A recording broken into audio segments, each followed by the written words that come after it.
Good morning बच्चों।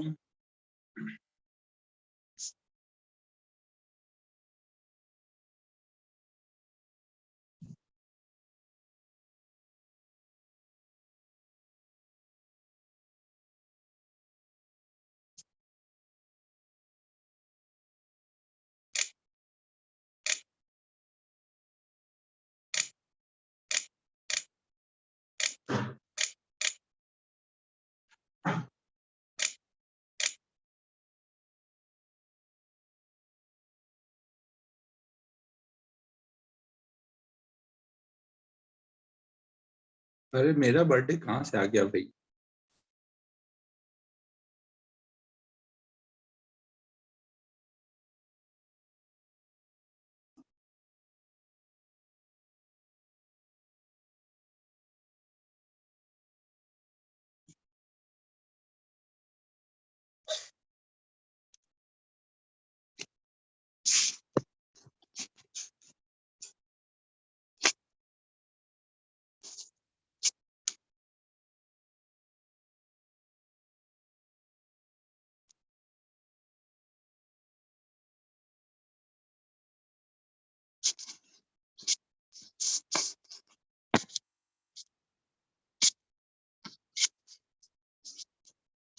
मुझे भी नहीं पता आयुष यार, मेरा बर्थडे आज है क्या।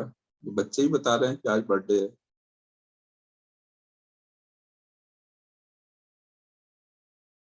ये सब प्रैंक सोच के आए होंगे कुछ, इनके दिमाग में कुछ तो चल रहा है।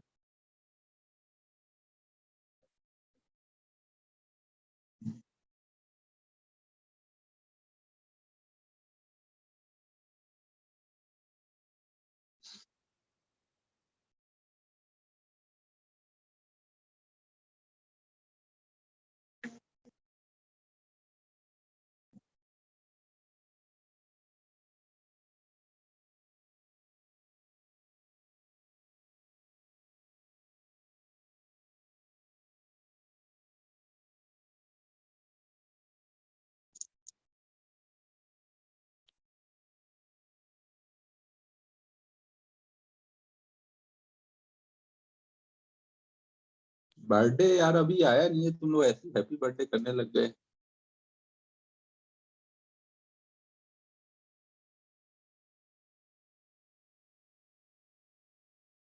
आने वाला है, नेक्स्ट मंथ में है बर्थडे, नेक्स्ट मंथ। फिर बच्चों अब आगे स्टार्ट किया जाए। स्प्रिंग फोर्स, हम लोग स्प्रिंग के बारे में देख रहे थे लास्ट टाइम।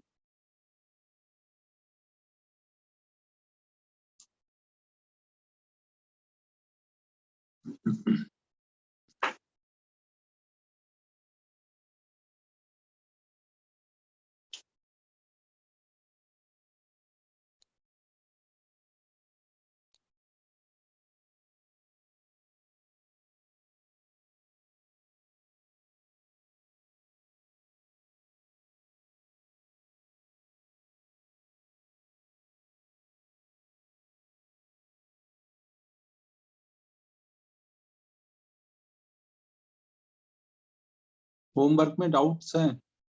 बताओ क्या है डाउट्स, बताओ बच्चों।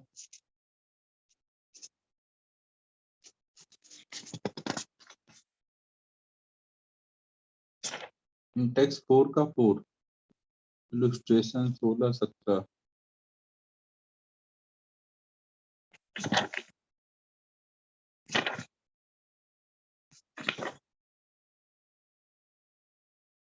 इलस्ट्रेशन 16 बताया था ना मैंने। 17 आज पढ़ाने वाला हूँ, 17 वाला तो आज पढ़ाऊंगा।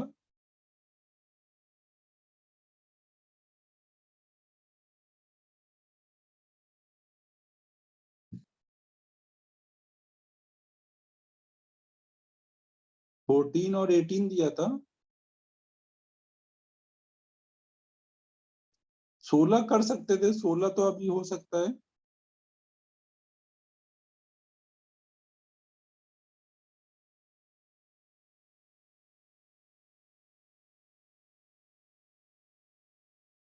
सिक्सटीन देख लो बच्चों।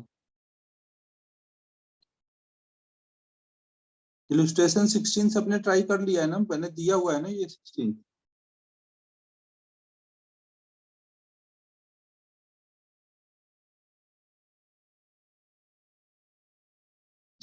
पहले देख लेने तो फिर देखते हैं टेक्स्ट। इसमें देखो क्या बोला गया है कि कोई 60 केजी का आदमी है जो लाइट वेइंग मशीन में खड़ा है, और वो बॉक्स में है, बॉक्स 30 केजी का है। Box is hanging from the pulley fix to the ceiling with light rope other, ठीक है, manage to keep the box at rest. What is the weight shown by the machine. देखो इसमें क्या बोला गया है कि ऐसे कुछ एक बॉक्स लिया गया है,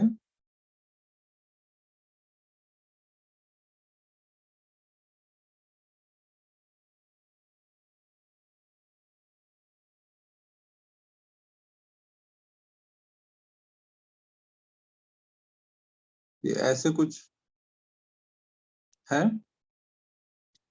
तो अगर ये पूरा सिस्टम इक्विलिब्रियम में, आदमी का मास मान लो कैपिटल एम, इसका स्मॉल एम, कैपिटल एम की वैल्यू दी है 60 केजी, स्मॉल एम की वैल्यू दी है 30 केजी।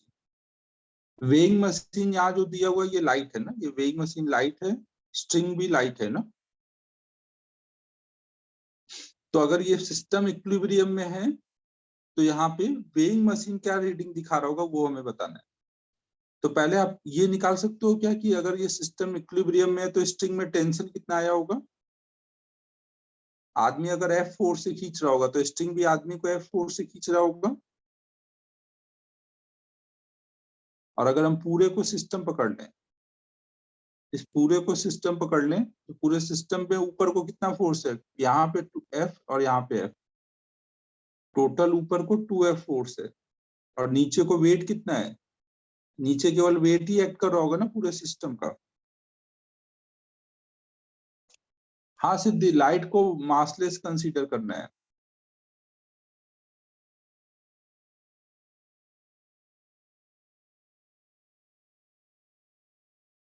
तो एफ की वैल्यू आ गई 450 न्यूटन।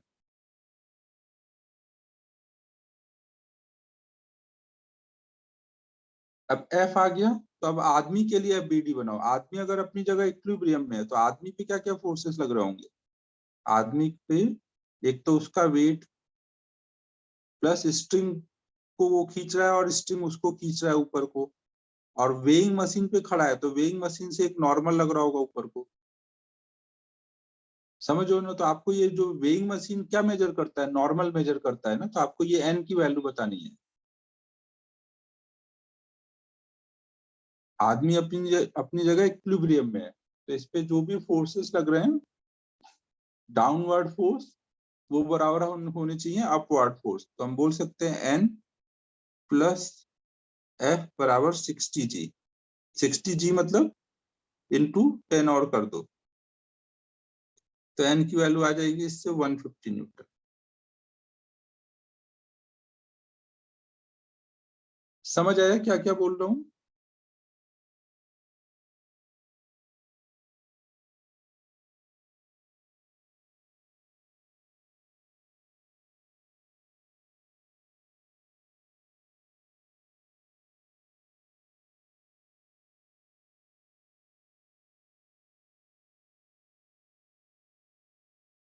फिर देखो ये अभी हमने फर्स्ट पार्ट किया ना, फिर सेकेंड पार्ट में क्या बोला गया है कि what force should he exert on the rope to get the correct weight on the machine.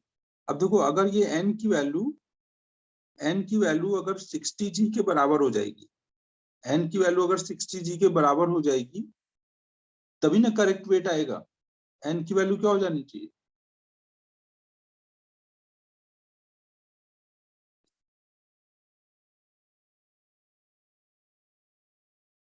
ना, एन की वैल्यू ये हो जानी चाहिए ना। तो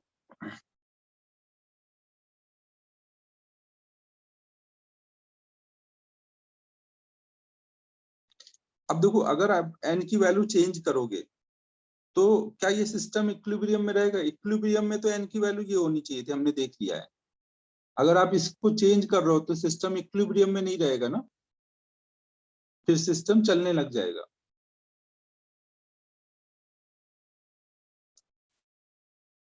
तो अगर सिस्टम चलेगा तो हमें नहीं पता कितने एक्सेलरेशन से चल रहा है। मान लो ये पर्सन जो है इसको स्ट्रिंग को ऐसे पकड़ पकड़ के F4 से खींच रहा है और ऊपर उठने लग गया। समझो ना, स्ट्रिंग को ऐसे ऐसे खींच खींच करके ऊपर उठता जा रहा है। तो अगर ये मान लो इसने F की वैल्यू चेंज की और ये पूरा सिस्टम ऊपर चलने लग गया, तो अब हम लोग मान लेते हैं पार्ट बी में कि ये पूरा सिस्टम ऊपर को जा रहा है, मान लो।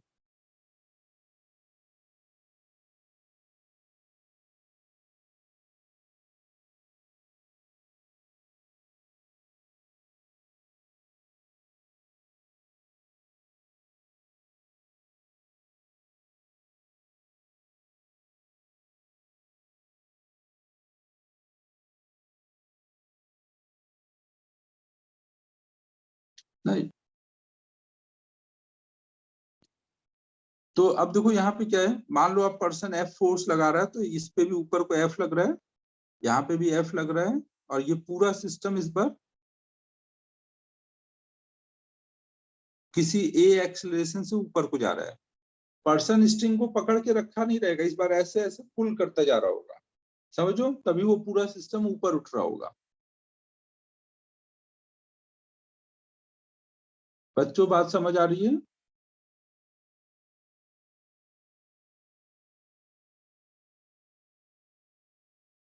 तो अब देखो, अगर हम पूरे सिस्टम के लिए अब अगर F इक्वल टू ma लगाएं तो पूरे सिस्टम पे ऊपर को फोर्स कितना लग रहा है?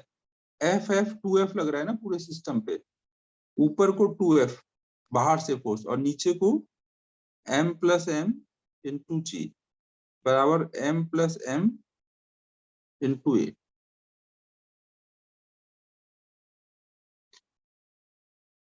तो 2F इक्वल टू आ जाएगा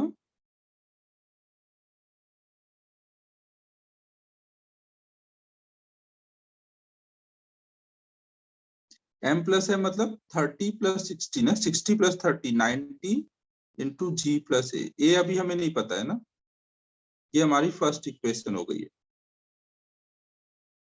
फिर एक इक्वेशन केवल इस पर्सन के लिए लिखो। पर्सन के लिए लिखोगे तो क्या होगा, पर्सन पे ऊपर को F लग रहा है, नीचे को उसका वेट लग रहा है, ऊपर को वेइंग मशीन से नॉर्मल लग रहा है, और ये ऊपर को जा रहा है। तो हम लोग यहाँ पे क्या लिख सकते हैं, N+F ऊपर का फोर्स माइनस नीचे का फोर्स बराबर M × A।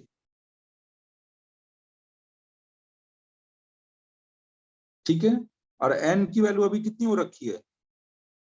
N बोला गया है ना क्वेश्चन में कि करेक्ट रीडिंग दिखा रहा है, तो मतलब N कितना हो रखा होगा?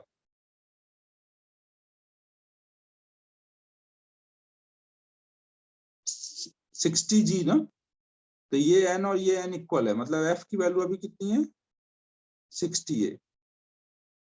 अब ये वाली वैल्यू यहाँ डाल दो।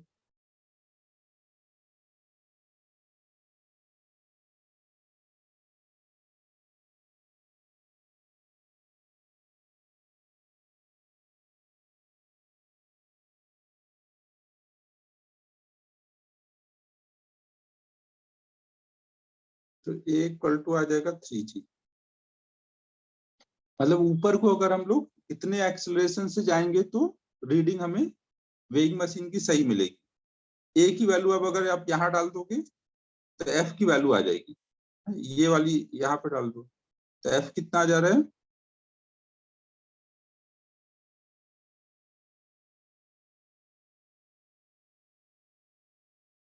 1800 न्यूटन। कुछ समझ आया बच्चों में क्या बोल रहा हूँ? मेन तो क्या है कि जब एन की वैल्यू ट्रू होगी, मतलब वेट के इक्वल आएगी, तब वो इक्विलिब्रियम में नहीं रहेगा, तब वो ऊपर का फोर्स बढ़ चुका होगा ना।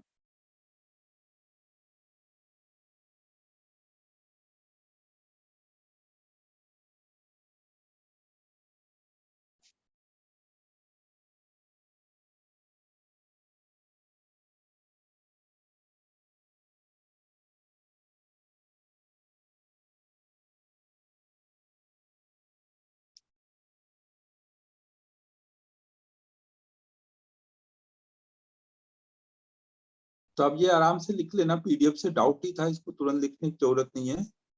आगे बताओ। 17 तो मैं अभी आज बताने वाला हूँ।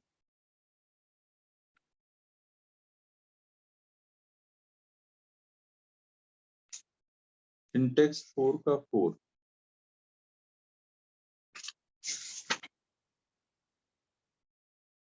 इंटेक्स 4 का 4 देखो,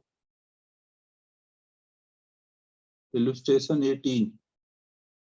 इलुस्ट्रेशन 18 भी करते हैं।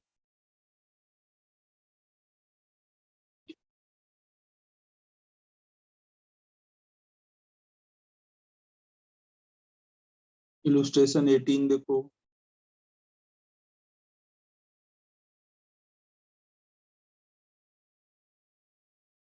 कैलकुलेशन बच्चों बस इसमें सही से करना है, बाकी कुछ नहीं है जो हम लोगों ने। मैं इक्वेशन लिख देता हूँ, पूरा सॉल्व नहीं करूंगा, टाइम इतना नहीं है कि पूरा एक एक चीज सॉल्व किया जाए, बस आप सही से कैलकुलेशन कर लो।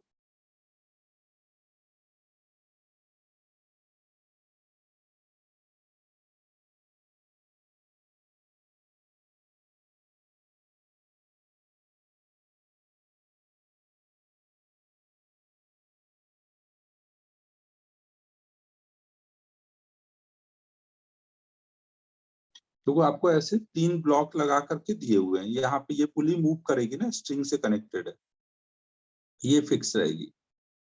तो हमें तीनों ब्लॉक के यहाँ पे एक्सेलरेशन निकालने हैं और इनके मास दिए हुए हैं।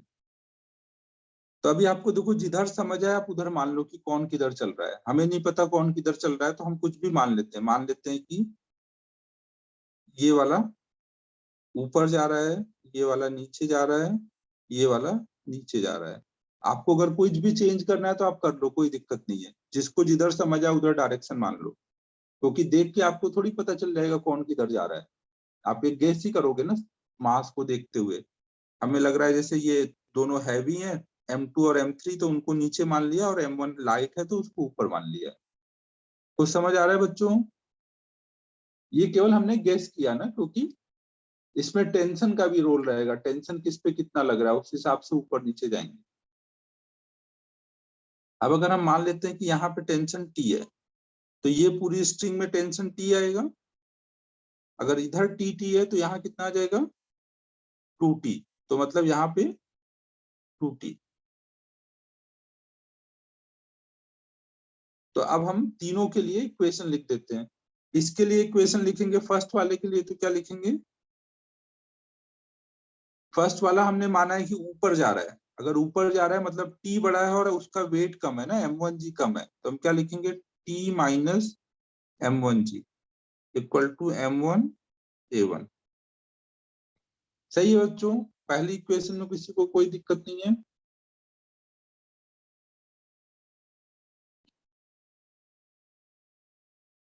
फिर सेकंड के लिए देखो, सेकंड में हमने माना है कि वो नीचे जा रहा है। अगर हमने नीचे माना है तो हम उसी के अकॉर्डिंग इक्वेशन लिखेंगे, जैसे आपने डायरेक्शन लिया है। तो इसमें M2G बड़ा होना चाहिए और T छोटा होना चाहिए। तो यहाँ क्या लिखेंगे? M2G minus T equal to M2A2। एक चीज ये ध्यान रखना कि ये नहीं कर देना कि ये जितने एक्सेलरेशन से जाएगा उतने से ये जाएगा, क्योंकि यहाँ पुली मूव कर रही है ना। आपने देखा था ना कि जब ये जाएगा और ये जाएगा तो A1 प्लस A2 इनके एक्सेलरेशन से ये रिलेटेड होता है। अगर ये रुका रहता है तभी आप बोलते हो कि इन दोनों का एक्सेलरेशन इक्वल एंड अपोजिट होगा, जितना से ये नीचे जाएगा उतने से ऊपर जाएगा, अगर ये रुका रहता। अगर ये चल रहा है तो ऐसा नहीं होता ना। बच्चों बात समझ आ रही है मैं क्या बोल रहा हूँ? ये नहीं कर देना A1 इक्वल टू A2।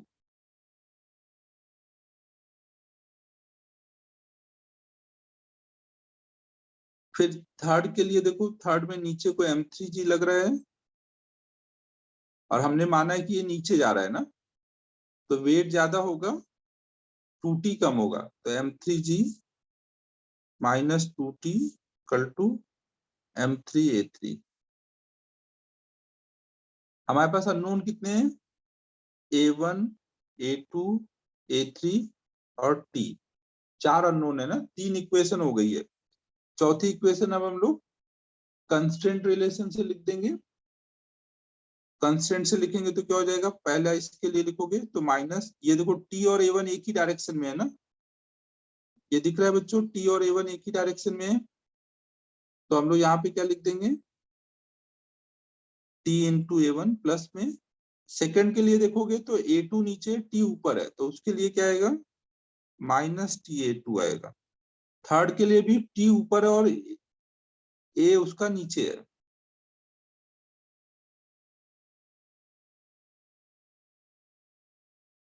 तो इससे हमारा आ जाएगा a1 minus a2 minus 2a3 equal to 0। अब आपके पास है 4 इक्वेशन और 4 अननोन, इनको सॉल्व करो, m1 m2 m3 की वैल्यू डाल दो, कैलकुलेशन आप कर लो।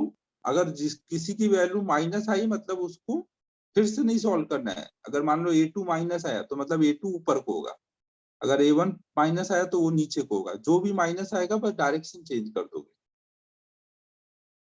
समझो बच्चों, यहाँ पे m1 m2 m3 की वैल्यू डालो, 4 अननोन है, 4 इक्वेशन है, सॉल्व कर लो।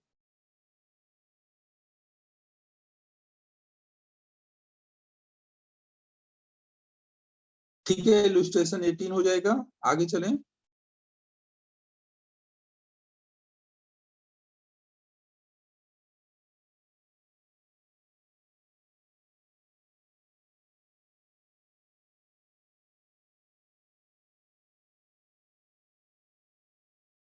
उन्होंने अलग डायरेक्शन लिया होगा ना ध्रुव, हमने जो डायरेक्शन लिया हमने उस हिसाब से सॉल्व किया है, क्वेश्चन में उन्होंने अलग डायरेक्शन में माना होगा, उन्होंने a1 को नीचे को माना होगा, नीचे जा रहा है, आप डायरेक्शन तो किधर को भी मान सकते हो ना। ध्रुव समझ रहा है मैं क्या बोल रहा हूँ?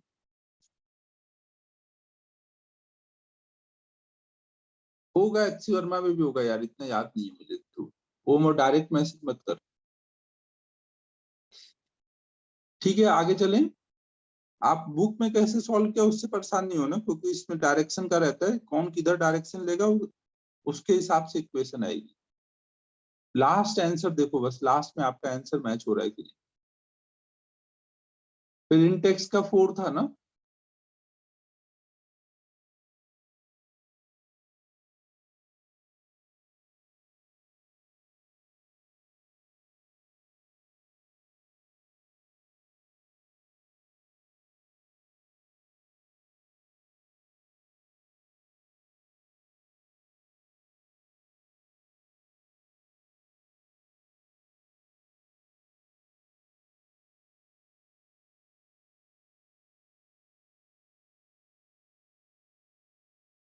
ऐसा हो रहा है क्या? ये तो बहुत गलत हो रहा है, ये तो स्ट्रिंग के साथ नाइंसाफी है कि एक तरफ टी और एक ही तरफ टू टी एक ही स्ट्रिंग में, कैसे चलेगा ऐसे काम। ये डायग्राम थोड़ा सा अच्छा बना दूं।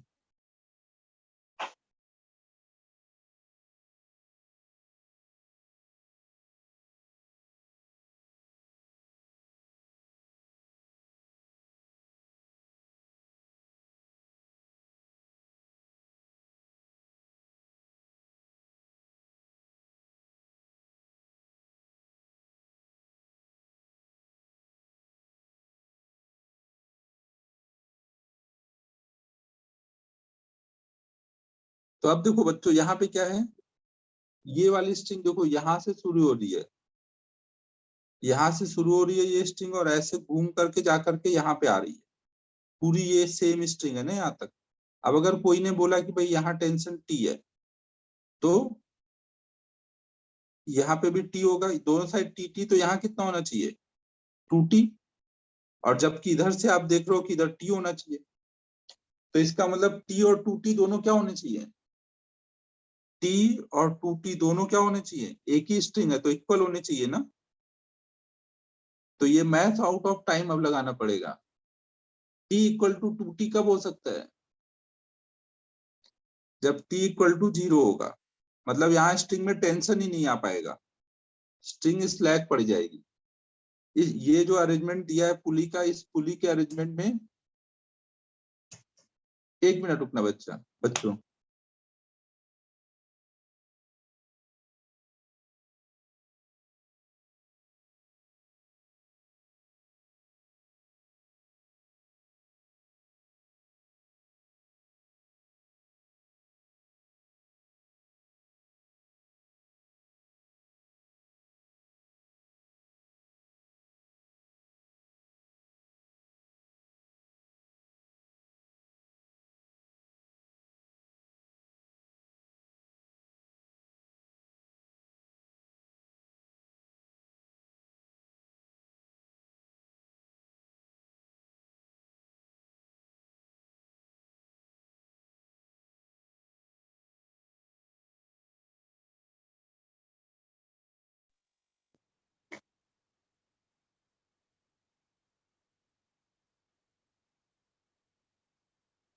तो बच्चों यहाँ पे ये दिख रहा है कि ये सिचुएशन तभी हो पाएगी जब टेंशन जीरो रहे। अगर टेंशन जीरो है तो फिर यहाँ पे क्या होगा, ये भी फ्री फॉल करेगा ना, अंडर ग्रेविटी गिरेगा, ये भी अंडर ग्रेविटी गिरेगा। टेंशन है ही नहीं है तो बस इस पे नीचे को इसका वेट एक्ट करेगा। अगर केवल वेट एक्ट करेगा तो एक्सेलरेशन कितना आएगा, फिर जी आएगा ना बच्चों, दोनों जी से नीचे को गिरेंगे, डी ऑप्शन हो जाएगा। नेक्स्ट बताओ।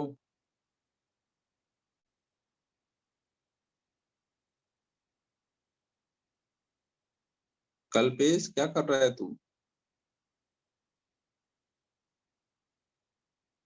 सिक्स्थ,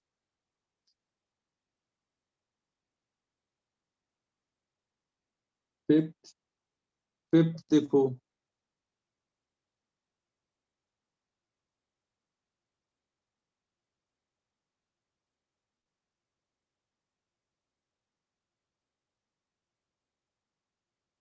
कितने हैं? अगर थोड़े हैं तो बता देता हूँ, ज्यादा होंगे तो फिर या पूछ ही लो यार कितने ही होंगे। 1 घंटा डाउट बताऊंगा, उसमें जितने भी हो पूछ लो। 1 घंटा डाउट बता देता हूँ 9 बजे तक। फिफ्थ देखो बच्चों।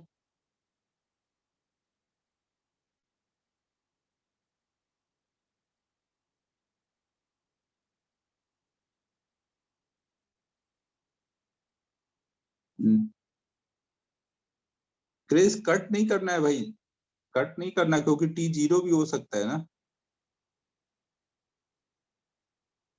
आज नहीं फिनिश होगा आयुष यार, अभी टाइम लगेगा थोड़ा। अभी 3 क्लास तो और लगनी है आज का लेकर के। छोटा चैप्टर है बट इतना भी छोटा नहीं है कि अभी फिनिश हो जाए।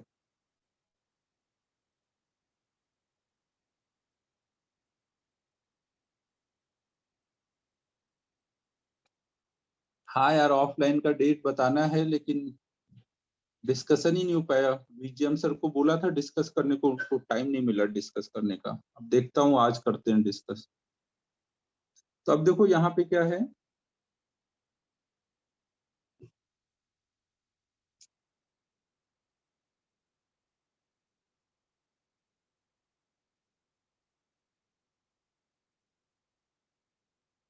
स्प्रिंग वाला पार्ट बड़ा नहीं है, वो तो छोटा है, वो तो खत्म हो जाएगा। और भी चीजें हैं अभी।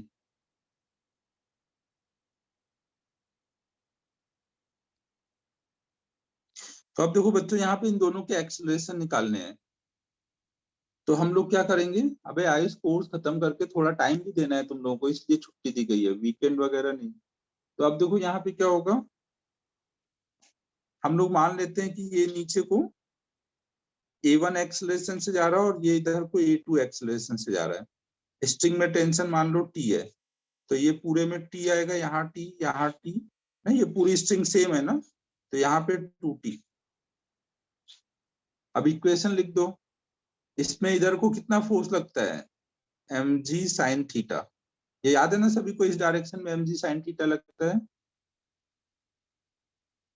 तो कितना हो जाएगा, t माइनस mg sin 30 बराबर m इंटू A2 ना। इसके लिए इक्वेशन लिख दी। हमने ये माना है कि अगर ये नीचे जा रहा है, हाँ अगर हमने माना कि ये वाला पार्ट नीचे जा रहा है तो ये ऊपर आ रहा होगा ना, तो इसलिए टी बड़ा होगा और mg वाला पार्ट छोटा होगा, mg sin थीटा। तो हमने इस हिसाब से इक्वेशन लिखी, जैसा हमने माना है वैसी ही इक्वेशन लिखनी है। इसके लिए देखो, अब इस पे नीचे को 2mg लग रहा है, ऊपर को 2t लग रहा है, और ये हमने माना है कि नीचे जा रहा है, तो यहाँ पे क्या हो जाएगा 2mg minus 2t equal to 2m into a1। फिर इनकी कंस्टेंट रिलेशन, इसके लिए कंस्टेंट लिखोगे तो 2t ऊपर है, a1 नीचे है, तो माइनस 2t a1, और इसके लिए लिखोगे तो प्लस t इंटू a2।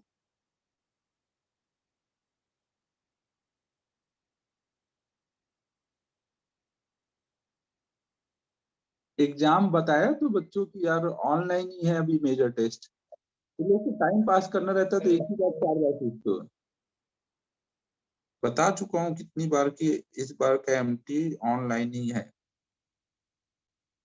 अब मुझे पढ़ाने तो बातों में मत फंसाओ, काम कोर्स खत्म करना है बच्चों। ठीक है, समझ लो बच्चों, अब ये 3 इक्वेशन है, इनको सॉल्व कर लो।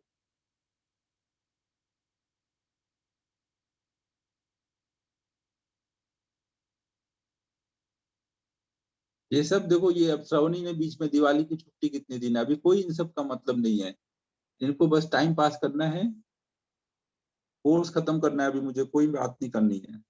आगे बताओ। फिफ्थ के बाद नेक्स्ट बताओ बच्चों।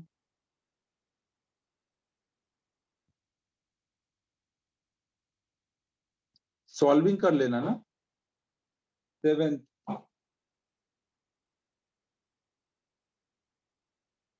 सेवेंथ, सिक्स, सिक्स तो यार एकदम सिंपल है भाई, सिक्स में तो बस कंस्टेंट रिलेशन लगाना है, देख लो।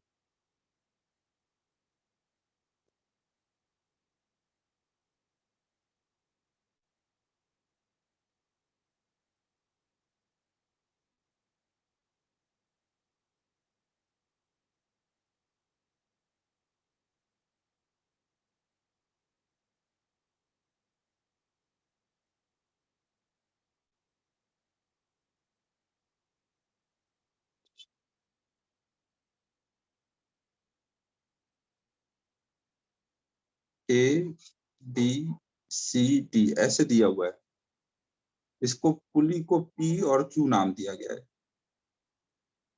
अब देखो इसमें बोला गया है, in the figure acceleration of A 1 metre पर सेकेंड अपवर्ड, इसका एक्सेलरेशन दिया है 1 और ऊपर को है।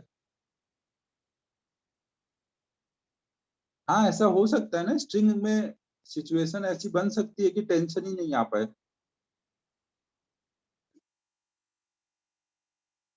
एक्सेलरेशन ऑफ बी 7 मीटर पर सेकेंड अपवर्ड, इसका भी एक्सेलरेशन ऊपर को है 7, सी का एक्सेलरेशन भी ऊपर को है 2, तो हमें अब डी का एक्सेलरेशन चाहिए, तो डी का एक्सेलरेशन मान लो कुछ ए है, और वो हम लोग मान लेते हैं नीचे को, सब ऊपर है तो कम से कम एक तो नीचे जाएगा ही ना, सब तो ऊपर नहीं जा सकते, एक नॉर्मल दिमाग से हम ऐसे बोल सकते हैं। फिर भी अगर कोई को लगे ऊपर जा रहा है तो ऊपर मान लो, कोई दिक्कत नहीं है गलत भी मानने से। ठीक है, यहाँ तक क्लियर है। अब सबके लिए टी डॉट ए कर दो, यहाँ अगर टेंशन टी है तो यहाँ पे टी रहेगा, यहाँ टी टी तो इधर 2t, यहाँ 2t तो इधर टी टी आएगा ना, पुली पे नेट फोर्स 0 होना चाहिए, तो यहाँ टी टी आएगा, मतलब यहाँ टी और यहाँ टी। अब सबके लिए टी डॉट ए कर दो, ए के लिए करोगे तो टी ऊपर को है और ए भी ऊपर को है, ए की वैल्यू डाल दी ना। बी के लिए करोगे तो टी भी ऊपर को है और बी भी, एक्सेलरेशन भी ऊपर को है। सी के लिए भी टी ऊपर को है,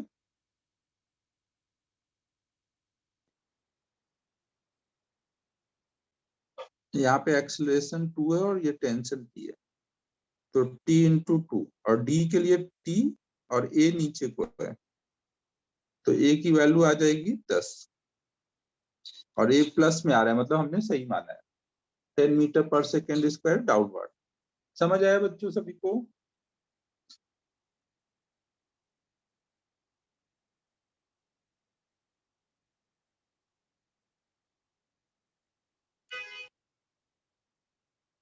नेक्स्ट, अगर डायरेक्शन गलत किया कंसीडर तो बस माइनस में आ जाएगा, उससे कोई फर्क नहीं पड़ता, माइनस देख के आप डायरेक्शन सही कर, फिर से सॉल्व नहीं करना ना।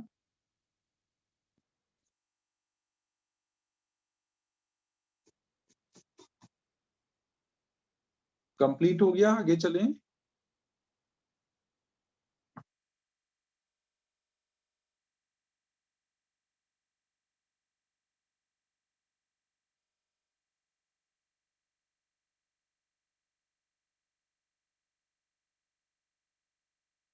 एक्सरसाइज 1 का 38।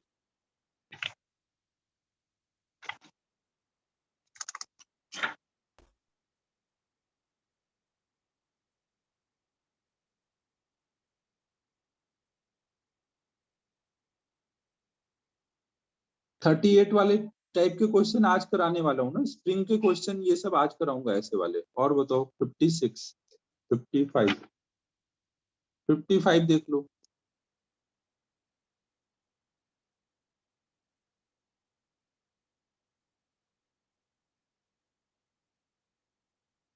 टू बीट्स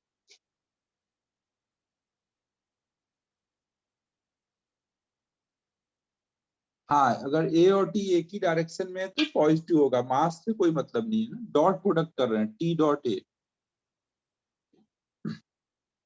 55 देखो, two beats A and B move along a semi-circular wire frame as shown in figure. Beads are connected by an inelastic string which is always remains tight at an instant speed of a is u.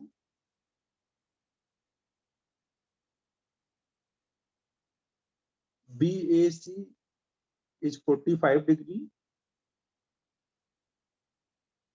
BOC is 75 degree.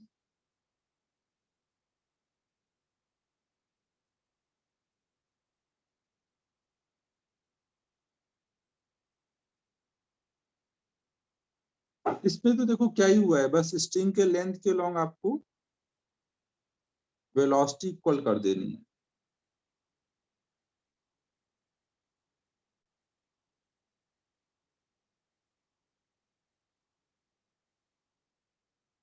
देखो यहाँ पे बोला जा रहा है कि दो beat लिए गए हैं ए और बी, और वो स्ट्रिंग से कनेक्टेड है ऐसे, और अभी ए वाला नीचे को यू स्पीड से जा रहा है, तो बी की वेलोसिटी बतानी है। बी किधर को जाएगा, अपने टेंजेंट के लॉन्ग ही जा सकता है ना, ये वायर का फ्रेम है ना, ये वायर का फ्रेम है तो इसके लॉन्ग ही चल सकता है ना ये जो वाला बी, तो ऐसे टेंजेंट के लॉन्ग ही जा सकता है ना। और यहाँ पे सेंटर है वो, ये सी है, तो आपको ये एंगल अभी 4 डिग्री और ये एंगल दिया है 75 डिग्री। अगर ये एंगल 75 है तो ये एंगल कितना आएगा, ये 45 है, तो ये इन दोनों एंगल का सम 75 होगा ना, ये 30 डिग्री आएगा। ये क्लियर है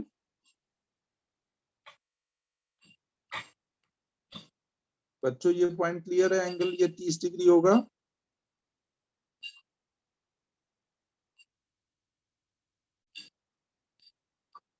और ये पूरा एंगल कितना होगा, इसकी वेलोसिटी टेंजेंट के लॉन्ग है और ये रेडियस है, तो ये पूरा एंगल कितना है,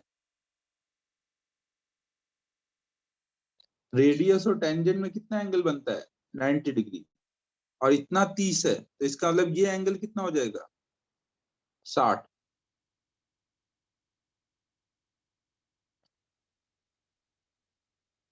ना। तो अब हमें देखो ये पता चल गया कि बीड ए और बीड ए बी, बी जो है इधर को जा रहा है और वो एंगल स्ट्रिंग के साथ बना रहा है 60 डिग्री। बीड बी ए है, बीड ए नीचे को जा रहा है यू से और वो एंगल बना रहा है ये वाला 45 डिग्री, और हमें यू के टर्म में वी बताना है, तो हम क्या कॉन्सेप्ट लगाएंगे, आप स्ट्रिंग के लेंथ के लॉन्ग दोनों की वेलोसिटी सेम कर देंगे ना, स्ट्रिंग के लेंथ के लॉन्ग, तो u का स्ट्रिंग के लेंथ के लॉन्ग कंपोनेंट कितना आएगा, ये एंगल 45 है तो इधर कितना आएगा u cos 45, और v का कितना आएगा, v cos 60 ना। स्ट्रिंग के साथ एंगल देखो, जिस लाइन के साथ एंगल पता है उधर कंपोनेंट कैसे निकालते हैं, कॉस करके ना।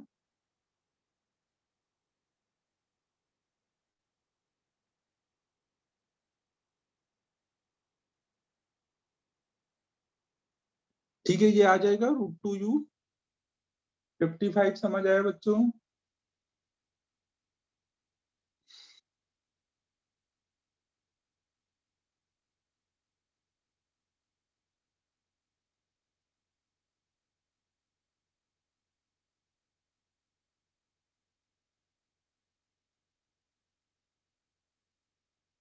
नेक्स्ट,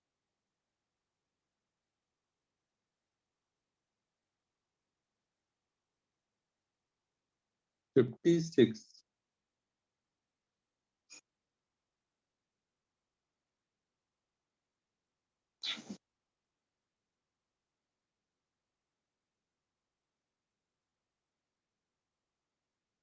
फिफ्टी सिक्स में देखो क्या है,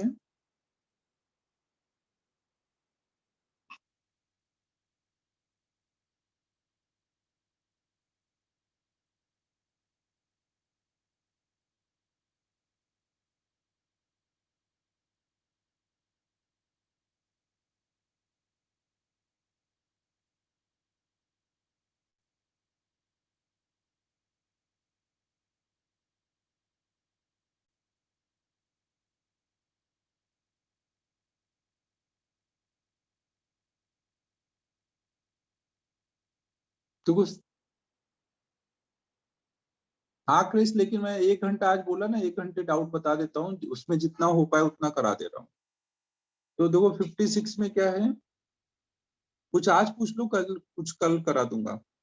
तो इसमें देखो ये बोला जा रहा है कि हम एक ऐसे फोर्स लगा रहे हैं थीटा एंगल पर, और ना ऐसे फोर्स लगा रहे हैं, तो इसका दो कंपोनेंट आएगा ना, एक इधर को और एक ऊपर को। ना फोर्स के आप दो कंपोनेंट निकालोगे, एफ कॉस थीटा और एफ साइन थीटा। यहाँ पे एफ की वैल्यू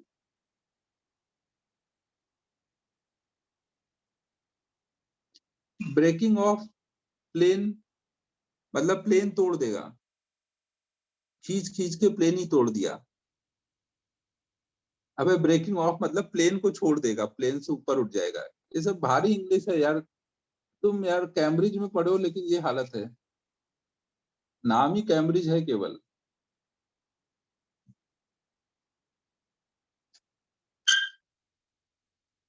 देखो बच्चों यहाँ पे क्या है, एफ साइन थीटा ऊपर को लगेगा ना, एफ साइन थीटा ऊपर लगेगा, और यहाँ पे ये सी टी, टी यहाँ पे टाइम है ना, टाइम अगर बढ़ता जाएगा तो ये वैल्यू क्या होती जा रही है, ये वैल्यू बढ़ती जा रही है ना। अगर ये वैल्यू बढ़ती जाएगी तो क्या होगा, कभी ना कभी ये फोर्स इतना बढ़ जाएगा कि ये mg से ज्यादा हो जाएगा।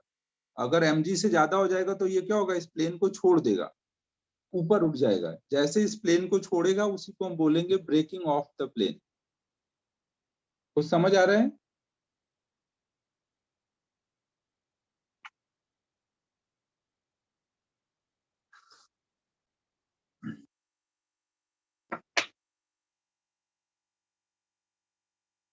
सिद्धि खुश हो रही है कि देखो केवल मराठा वालों को ही दिक्कत नहीं आती है, कैम्ब्रिज वालों को भी दिक्कत आती है।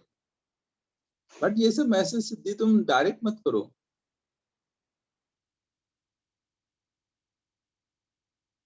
समझो।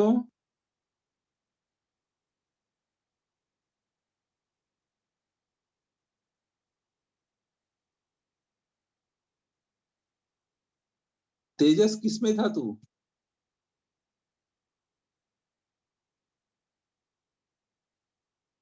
अच्छा, होराइजन में था क्या? Okay okay. होराइजन वाले में तो क्या ही बोले, होराइजन तो मराठा का ही भाई है। सिद्धि देख ले तू, ये भी मराठा का ही निकला ये।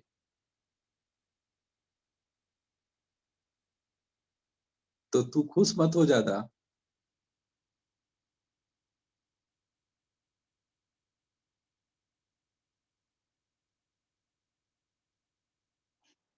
तारीफ कर रहा हूँ यार, इसमें क्या बेइज्जती की बात है।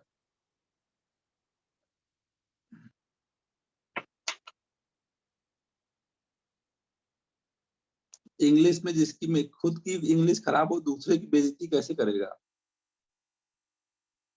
तो अब देखो यहाँ पे,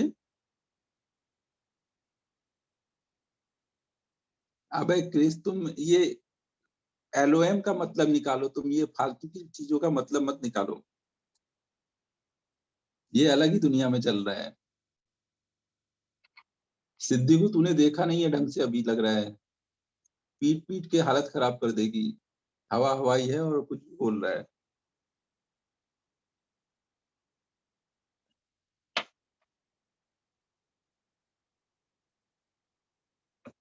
तो अब देखो बच्चों, यहाँ पर हमें ये निकालना है कि कब ये जमीन को छोड़ेगा। जब एफ साइन थीटा ना, जब F sine theta M G के बराबर हो जाएगा, उस टाइम पे ये छोड़ेगा ना। तो हम एफ मतलब सी टी, जब C T sine theta equal to M G होगा, तब वो जमीन को छोड़ रहा होगा। तो इसका मतलब हम यहाँ से टाइम निकाल सकते हैं ना, या सी टी की वैल्यू निकाल सकते हैं ना। जब फोर्स की value M G by sine theta हो जाएगा, तब वो जमीन को छोड़ेगा। या फिर टाइम की वैल्यू निकाल देता हूँ, टाइम इससे ये आ जाएगा ना। अब यहाँ पे देखो, इसको एक्सेलरेट कराने का कौन काम कर रहा है? जब तक ये जमीन पे नहीं छोड़ रहा है, इस टाइम के पहले तक तो वो जमीन पे ही चल रहा होगा ना। इस टाइम के पहले तक तो वो जमीन पे ही चल रहा है ना, इसके बाद जमीन छोड़ेगा ना। तो वो कितने एक्सेलरेशन से चल रहा होगा, ये फोर्स अपॉन मास कर दो, तो एक्सेलरेशन आ जाएगा एफ कॉस थीटा अपॉन में एम, मतलब C T cos theta upon में एम। टी की वैल्यू बाद में डाल देना ना, लास्ट टाइम की वैल्यू ये। तो यहाँ पे ए किस चीज का फंक्शन है?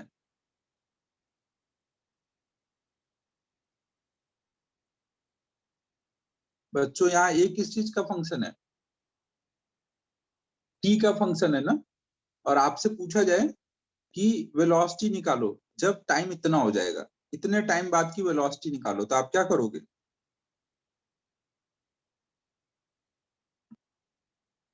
ए अगर फंक्शन ऑफ टी हो जाता है, तो हम क्या करते हैं, ए को लिख देते हैं डीवी बाई डी टी।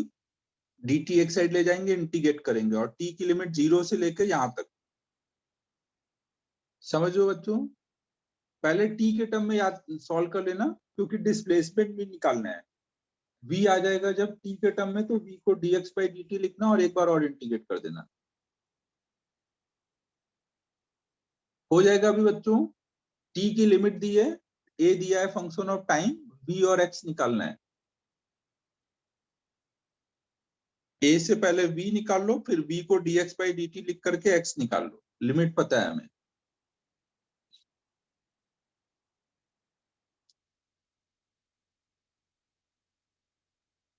ठीक है बच्चों, हो गया। आगे पढ़ाया जाएगा 35।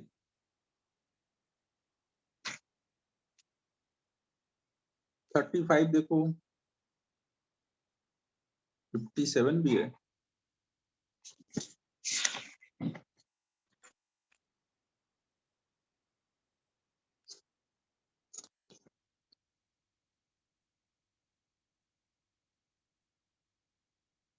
35 में देखो क्या है, a monkey descending from the branch of a tree with constant acceleration.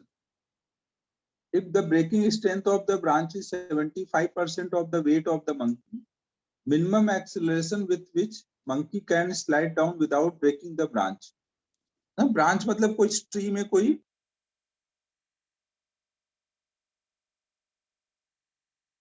आपने देखा होगा ना, बरगद के पेड़ से ऐसे कुछ कुछ लटका रहता है, उसकी ही बात हो रही होगी ना। तो इससे मंकी अपना स्लाइड करके नीचे जा रहा है, और आपको बोला गया है कि ब्रेकिंग स्ट्रेंथ ऑफ ब्रांच, ये ब्रांच में टेंशन अगर इसका जो ब्रेकिंग स्ट्रेंथ है उससे कम होना चाहिए, तभी तक वो चलता रहेगा ना। ब्रेकिंग स्ट्रेंथ से ज्यादा हुआ तो ब्रेक हो जाएगा। ब्रेकिंग स्ट्रेंथ मतलब टीबी मतलब वो टेंशन जिसपे ब्रेक हो जाएगा। वो कितना है? 75% ऑफ वेट। वेट का 75% मतलब कितना हुआ? 3/4। 3/4 ऑफ वेट।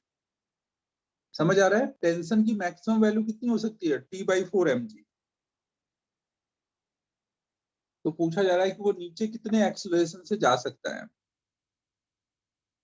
मान लो वो ए एक्सेलरेशन से नीचे को जा रहा है, तो इस पे फोर्सेस क्या क्या लग रहे होंगे? नीचे को वेट और ऊपर को टेंशन ना।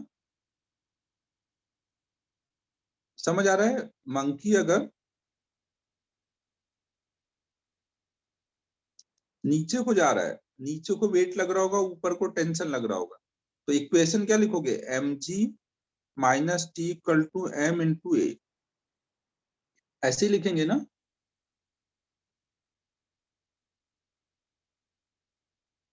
तो t इक्वल टू क्या आएगा?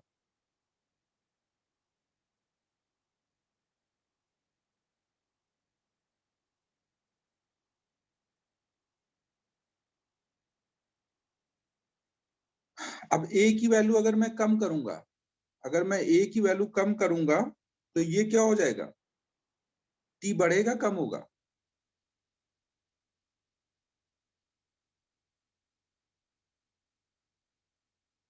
बढ़ेगा ना। तो आप a को बहुत ज्यादा कम नहीं कर सकते। तो यही क्वेश्चन में पूछा गया है कि t को मिनिमम, a को मिनिमम कहां तक ले जा सकते हो। तो आप बस सिंपल ऐसे सोचोगे, टी निकालो, टी भी पता है, दोनों को इस इनक्वालिटी में डाल दो। अगर स्ट्रिंग ब्रेक नहीं होनी चाहिए तो ये चीज होल्ड करनी चाहिए ना। कोई भी टाइम का टेंशन टीबी से कम होना चाहिए। तो आप इसमें डाल के सॉल्व कर दो। टी की वैल्यू कितनी डालोगे? M G minus M A. TB की वैल्यू 3/4 mg। तो यहाँ पे इसको इधर ले आओ तो ये आ जाएगा mg/4, और एम ए को इधर ले आओ तो ए की वैल्यू आ जाएगी g/4 से ज्यादा होनी चाहिए या g/4, तभी तक स्ट्रिंग ब्रेक नहीं होगी। Minimum acceleration g/4। कुछ समझ आया क्या हो रहा है?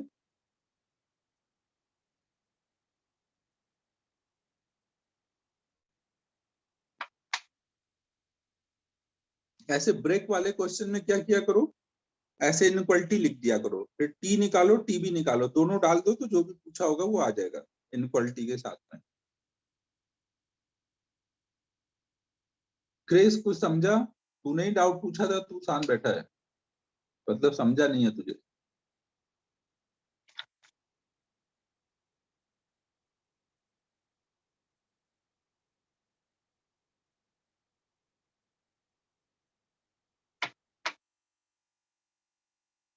34 भी?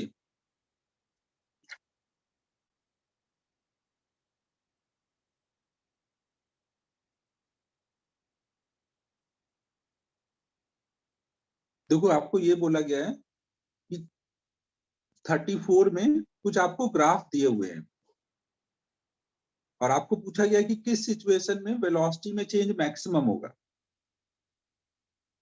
देखो आपको ये पता है F बराबर क्या होता है? ये होता है,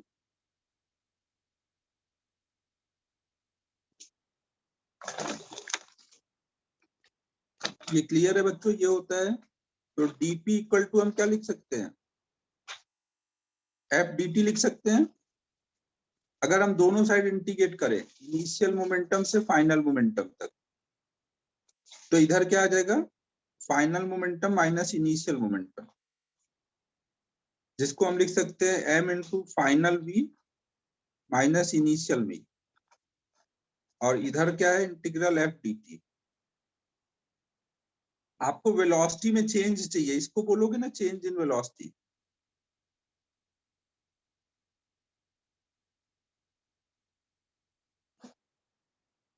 अब देखो यहाँ पे चेंज इन वेलोसिटी निकालना है। ये वाला पार्ट आप ग्राफ से निकाल सकते हो क्या? अगर आपके पास एफ और टी का ग्राफ पता है, एफ और टी के ग्राफ में इंटीग्रल एफ डी टी क्या देगा?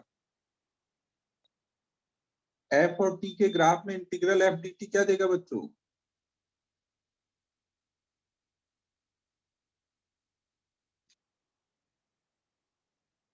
बच्चों क्या देगा integral F D T? Area देगा। तो आपको सारे ग्राफ दिए हुए हैं, सब में एरिया देख लोगे किसमें ज्यादा है। जिसमें एरिया ज्यादा होगा उसी में वेलोसिटी में चेंज ज्यादा होगा ना। एरिया अपॉन में एम को नीचे ले आओ। चेंज इन वेलोसिटी किस पे डिपेंड करेगा? एरिया पे।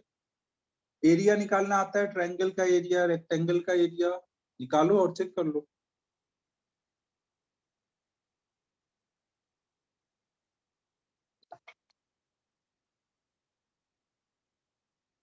कुछ समझ रहा है मैं क्या बोल रहा हूँ?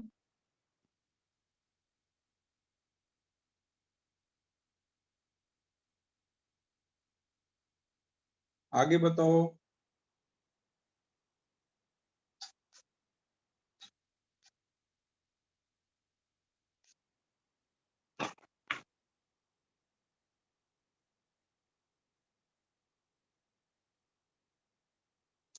अरे इसमें क्या नहीं समझा? सवनी अनम्यूट करो। अब आज मत भाग जाना, अनम्यूट के नाम पे भाग जाती है ये। अनम्यूट करो।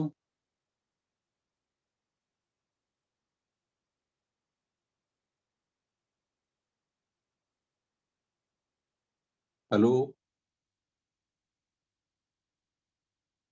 ये नहीं चलेगा यार, माइक खराब है, ये तो तुम लोग ऐसे ही बहाने बनाते हो। समझाऊं कैसे जब तक तुम बताओगे नहीं हाँ नहीं में।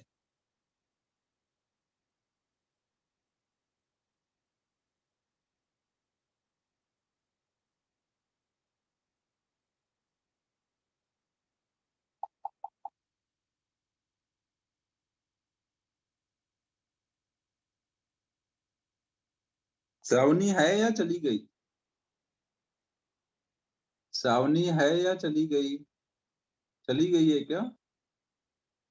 अरे यार ये लोग तो गजब है भाई, समझाने के लिए अनम्यूट कराओ उसमें भी शर्मा जाते हैं।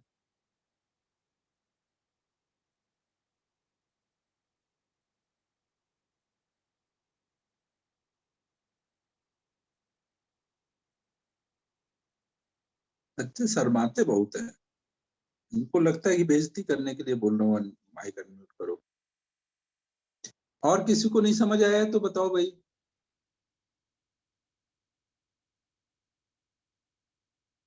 ठीक है।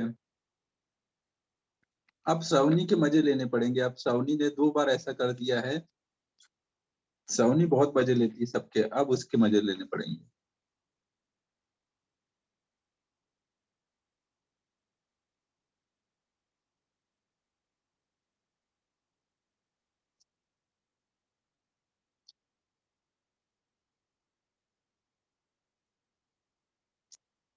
तो अब 57 देख लो।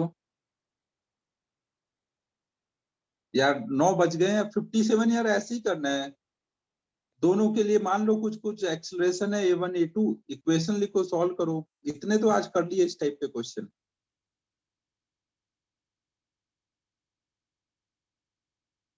ये सब एसएच वाले सब नाम से जो स्टार्ट हो रहे हैं सब यही काम कर रहे हैं। SHR, 3 चीजें सेम है, SHR तक। हाँ अब अगले बार से यही करना पड़ेगा। 57 कर लो भाई, अब ऐसे ही होगा। हाँ ठीक है। अब हम लोग आगे पढ़ते हैं। देखो लास्ट टाइम हमने स्प्रिंग वाले प्रॉब्लम कर रहे थे ना।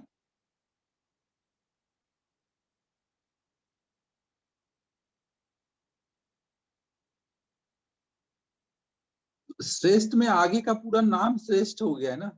श्रेष्ठ इन सब चीजों से ऊपर उठ गया, उसका पूरा नाम ही श्रेष्ठ है, इसलिए वो ऐसी हरकतें नहीं करता।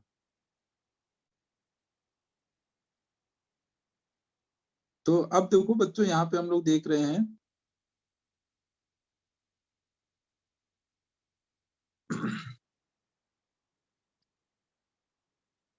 नहीं नहीं, तू तेरी तो बात ही नहीं कर रहा हूँ भाई, तेरे से तो कोई कंपैरिजन ही नहीं है श्रेष्ठ श्रेष्ठ का।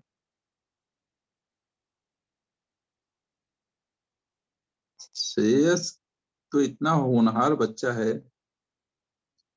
देखो बच्चों अगर एक स्ट्रिंग से,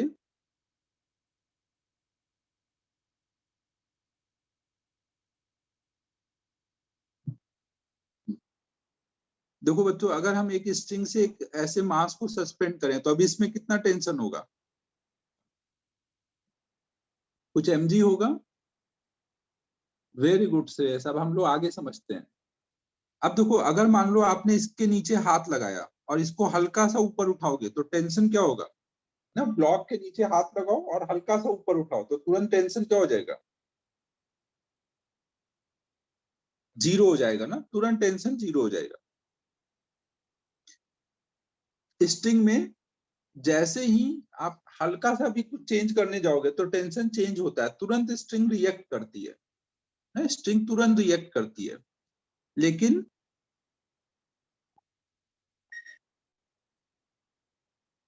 अगर हम एक स्प्रिंग से एक ब्लॉक को सस्पेंड करें तो हमने लास्ट टाइम देखा था, इसमें भी अभी टेंशन कितना रहा होगा, mg। और ये mg क्यों आया है, क्योंकि इसमें एक्स इलोंगेशन आया होगा और के एक्स बराबर mg होगा ना। समझो बच्चों।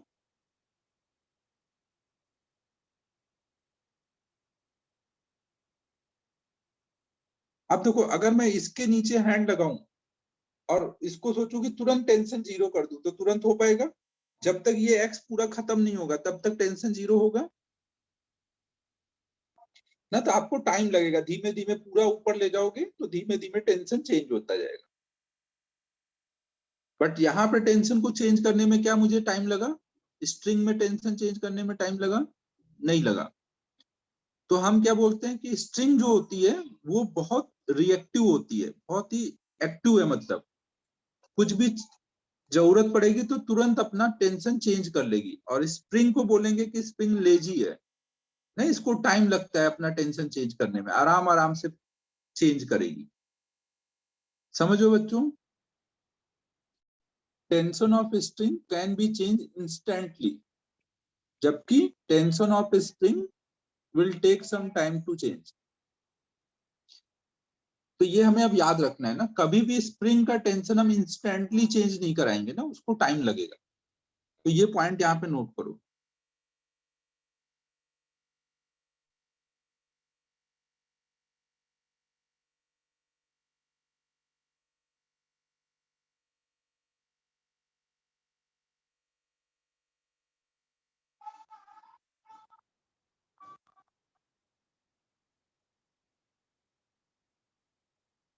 हाँ, स्प्रिंग वाले में स्लोली चेंज होगा, तो एक इंस्टेंट पे अचानक से कुछ होगा।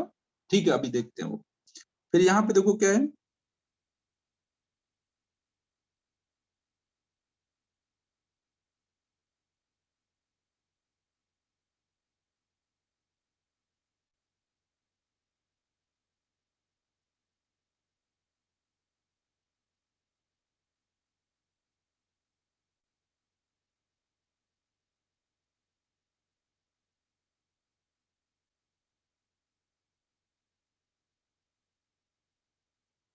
तो हम इस चीज को ऐसे याद रखेंगे कि स्ट्रिंग मतलब कोई बहुत ही एक्टिव बंदा है, तुरंत एक्ट करेगा जरूरत पड़ने पे। और स्प्रिंग को याद रखेंगे कि वो बहुत लेजी बंदा है ना, आराम से रिएक्ट करता है।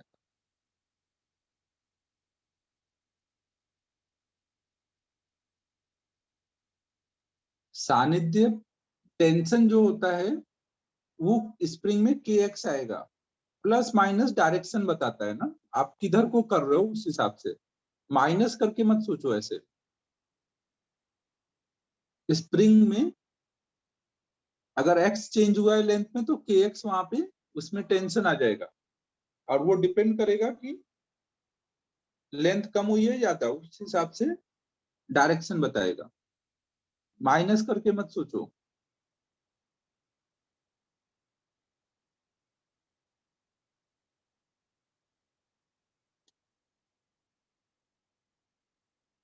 यहां तक बच्चों सबको क्लियर है कि स्ट्रिंग में टेंशन तुरंत चेंज हो सकता है, जबकि स्प्रिंग में टेंशन तुरंत चेंज नहीं हो सकता है।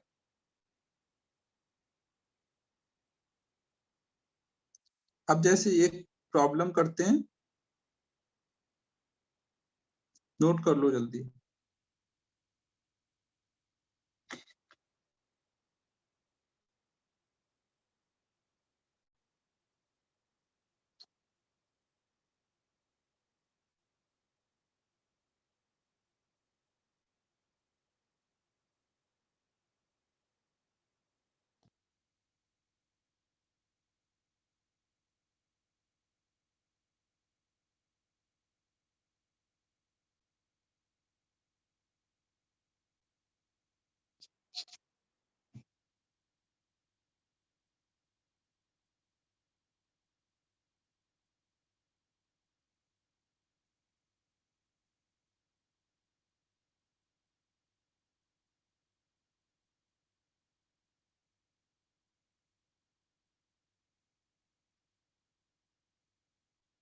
चश्मा तो यार ये बहुत दिनों से रखा था, आज कल ऐसे मूड हुआ चेंज करता हूँ तो कल ये लगा दिया।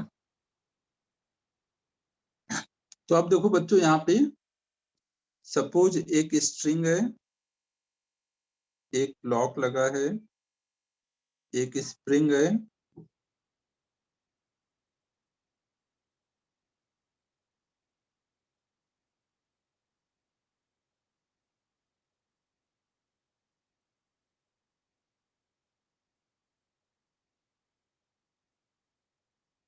दिवाली में 3-4 दिन की तो छुट्टी रहेगी, अभी से नहीं पता ना, एक बार देखना पड़ेगा वो वहां पे।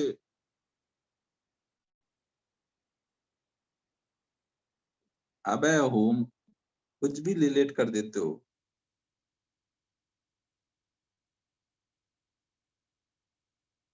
रिलेट भी करना था तो कोई ढंग के हीरो से रिलेट करते, एकदम बुजुर्ग आदमी आदमी से रिलेट कर रहे हो। हाँ ये थोड़ा सही रहता तेजस वाला, एकदम बुजुर्ग आदमी से तुम रिलेट कर रहे हो, अक्षय कुमार।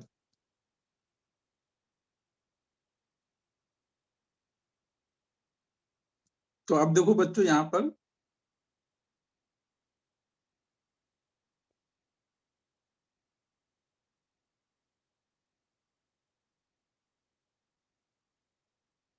देखो यहाँ पे हमने क्या किया है, एक स्ट्रिंग से एक ब्लॉक अटैच किया, फिर एक स्प्रिंग से लगाया और एक ब्लॉक अटैच कर दिया। अब अगर हम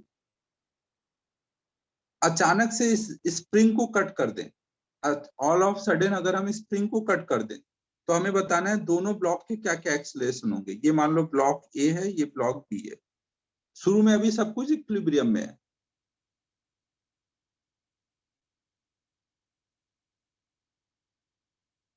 तो क्वेश्चन देखो क्या है, if all of sudden spring is cut, then find acceleration of both blocks। Spring cut किया है, देखो ये लिखा है स्प्रिंग इज कट। होराइजन वालों को कुछ ज्यादा ही दिक्कत चल रही है इंग्लिश में।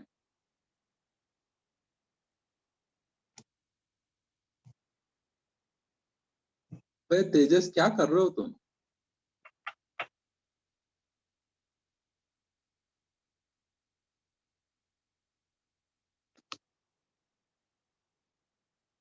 तेजस दिल पे ले ले रहा है, अगर इंग्लिश के नाम पे इसकी बेइज्जती करो शांत हो जाता है फिर ये एकदम। तेजस दिल पे नहीं लो यार, ये तो चलता रहता है।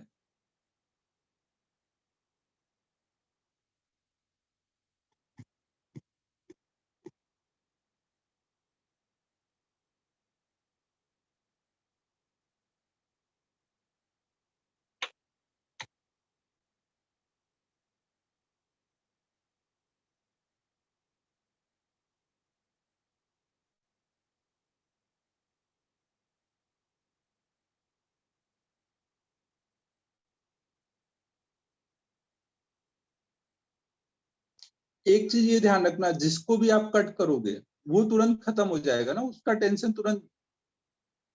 ये देखो ये तेजस यही दिखाना चाह रहा है कि देखो मैं तो ध्यान ही नहीं दिया, मैं क्वेश्चन सॉल्विंग में बिजी था।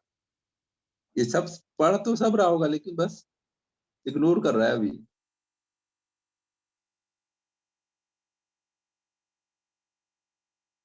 मैं क्यों बोलूं वैष्णवी, तू ही बोल देना भाई। वैष्णवी अपूर्वा को कुछ बोलना चाह रही है और डायरेक्ट मैसेज कर रही है, खुद से करना भाई। तो हाँ नहीं वो तो तेजस मैं समझ गया, लेकिन लिखा भी हुआ है ना, तू ऐसे बोल नहीं सकता कि सुना नहीं। तेरे वजह से मैंने लिख भी दिया था। अगर हम किसी भी चीज को कट करेंगे ना, कट करते ही उसमें टेंशन जीरो हो जाएगा ना, चाहे वो स्प्रिंग हो या स्ट्रिंग हो।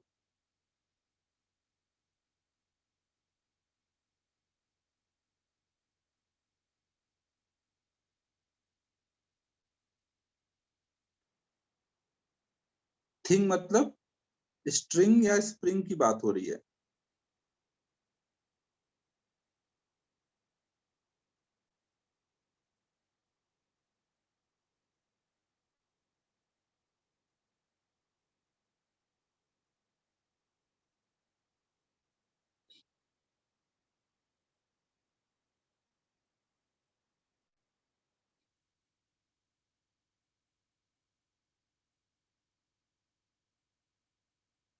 तो अब देखो बच्चों, यहाँ पर अगर आपने इसको कट किया, स्प्रिंग को कट किया, तो जैसे स्प्रिंग को कट करोगे यहाँ पर टेंशन कितना हो जाएगा? ये तो खत्म हो गया, स्प्रिंग खत्म हो गई, तो अब इस पे कौन सा फोर्स लगेगा? बी पे कौन सा फोर्स लगेगा? बी पर नीचे को mg लग रहा होगा, और ऊपर अब कोई फोर्स रह गया? कोई फोर्स नहीं है ना, तो बी के लिए क्या हो गया? mg अपॉन में m, तो बी का एक्सेलरेशन आ जाएगा g, डाउनवर्ड। और ए का क्या हो जाएगा? ए में ऊपर को जैसे ही कट हुआ, हाँ, अचानक से टेंशन बढ़ेगा ए में ना। ए में पहले टेंशन, पहले क्या था, ये स्ट्रिंग जो थी वो पहले दोनों ब्लॉक को संभाले हुए थी ना।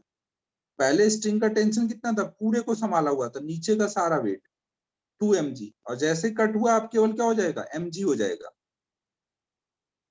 ना, बाद में mg हो जाएगा ना।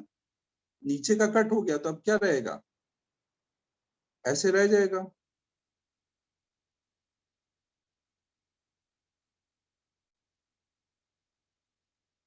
तो ये चल पाएगा क्या? ये क्या चलेगा ब्लॉक नीचे को? टेंशन तुरंत खुद को चेंज करके mg कर लेगा, और ए का एक्सेलरेशन क्या रहेगा? 0। समझ आया बच्चों कुछ?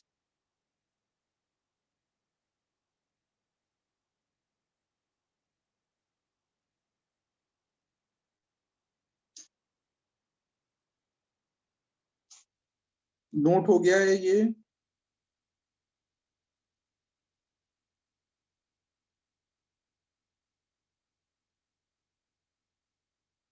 कहाँ पे नहीं समझा सिंधे, बताओ। जिसको कट करेंगे उसका टेंशन खत्म हो जाएगा, तो अब ये गिर जाएगा नीचे। ये गिर सकता है क्या? ए वाला नीचे गिर सकता है? ए वाला नीचे गिरेगा, ऊपर से स्ट्रिंग से कनेक्टेड है ना। माइक ऑन करके बताओ कहाँ पे नहीं समझा।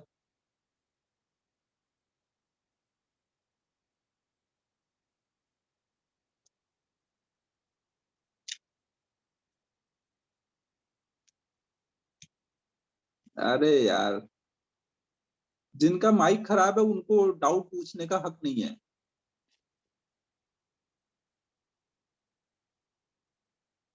डाउट पूछना है तो सही माइक वाला फोन या लैपटॉप लगाओ।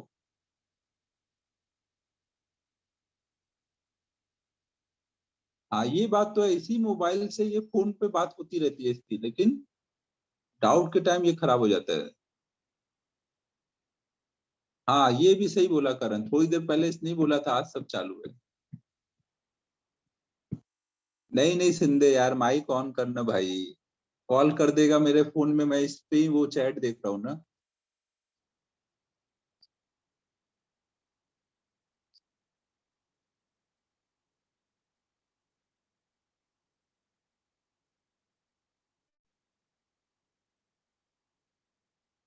तो देख ना, ये ए वाला तो नीचे गिरेगा नहीं, तो ए गिरेगा नहीं तो मतलब क्या, रेस्ट पे है ना, तो ए का एक्सेलरेशन 0 हो गया।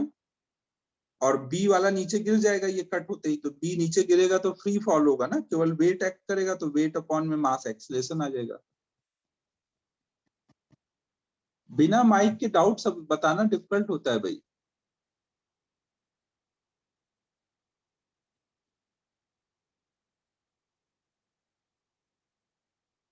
हाँ, आज से ये लॉ रहेगा, no mike no doubt. Mike रहेगा तभी डाउट बताऊंगा, क्योंकि मुझे पता तो चले यार डाउट क्या है तुम लोगों को। ये केवल ऐसे बोल देते हो, एक बार रिपीट कर दो सर। अब इसी क्वेश्चन को एक बार फिर से करेंगे।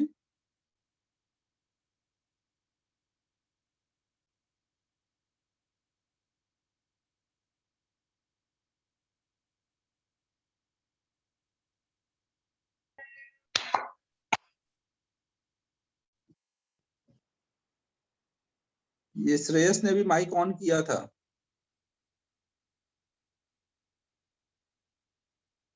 अब देखो यहाँ पर, अगर मैं,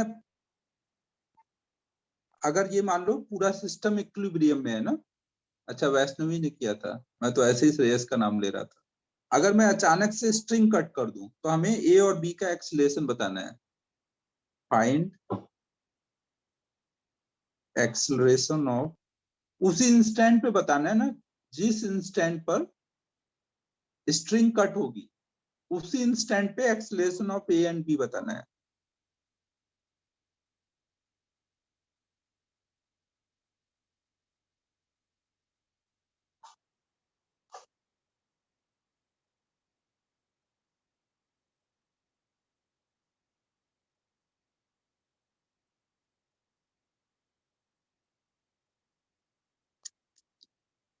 मुझे लगा तुक्का मारता हूँ, क्या पता श्रेयस फंस जाए। फंसा नहीं श्रेयस।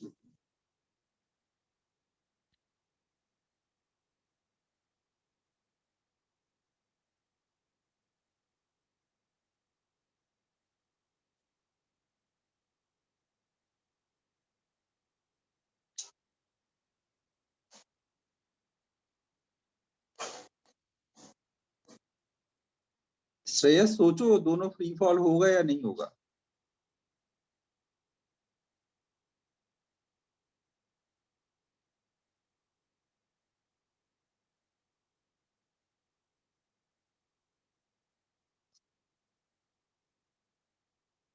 ये बताओ,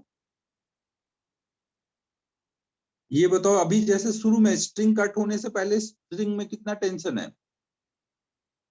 मान लो टेंशन T1 है और इसमें टेंशन T2 है, तो शुरू में T1 की वैल्यू क्या है। शुरू में स्प्रिंग का टेंशन क्या कर रहा है, इसके वेट को संभाल रहा है ना। शुरू में T1 क्या कर रहा है, इसके वेट को संभाल रहा है ना। नीचे को mg और ऊपर को T1, तो T1 बराबर mg और T2 बराबर, T2 का क्या काम है, पूरे को संभालना है ना, पूरे को। तो T2 कितना था शुरू में, 2mg। अब जैसे मैंने स्ट्रिंग को कट किया, स्ट्रिंग को कट करते ये तुरंत ये क्या हो जाएगा, स्ट्रिंग को कट करते T2 तुरंत क्या हो जाएगा, 0। लेकिन तुरंत क्या है, mg चेंज हो जाएगा, टेंशन T1 चेंज हो जाएगा तुरंत। स्प्रिंग का टेंशन क्या तुरंत चेंज होता है, नहीं। तो उस इंस्टेंट पे तो अब भी mg रहेगा ना। स्प्रिंग का टेंशन तो उस इंस्टेंट पे अब भी mg रहेगा ना। तो अब बी पे सोचो, बी पे क्या क्या फोर्स लग रहे हैं। बी पर नीचे को mg और ऊपर को T1, और अब भी T1 चेंज नहीं हुआ है। उस इंस्टेंट पे अब भी T1 चेंज नहीं हुआ है, तो हम बोल सकते हैं T1 अब भी mg के बराबर है। तो बी का एक्सीलरेशन अभी कितना आएगा,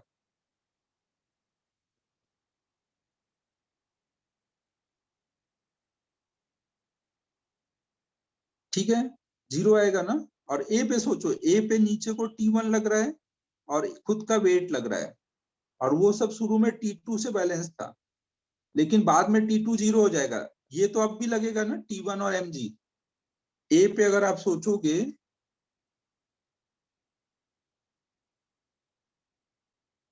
तो नीचे को mg अब भी लग रहा है और नीचे वाले स्प्रिंग का टेंशन अब भी लग रहा है। तो टोटल नीचे को अब भी कितना फोर्स लग रहा है, 2mg। और T2 अचानक से 0 हो गया। अभी तक 2mg था T2, बट वो 0 हो गया। तो अब क्या होगा, ए वाला तेजी से नीचे को भागेगा ना, कितने एक्सलेशन से नीचे को भागेगा, नीचे को फोर्स है 2mg, अपॉन में मास है m, तो उसका एक्सलेशन आएगा 2g डाउनवर्ड। कुछ समझ आया बच्चों। बी वाला अभी हमेशा के लिए नहीं होगा ऐसा ना, जिस इंस्टेंट पे कट किया है केवल उस इंस्टेंट पे ऐसा होगा, अगले इंस्टेंट पे चीजें चेंज कर जाएंगी।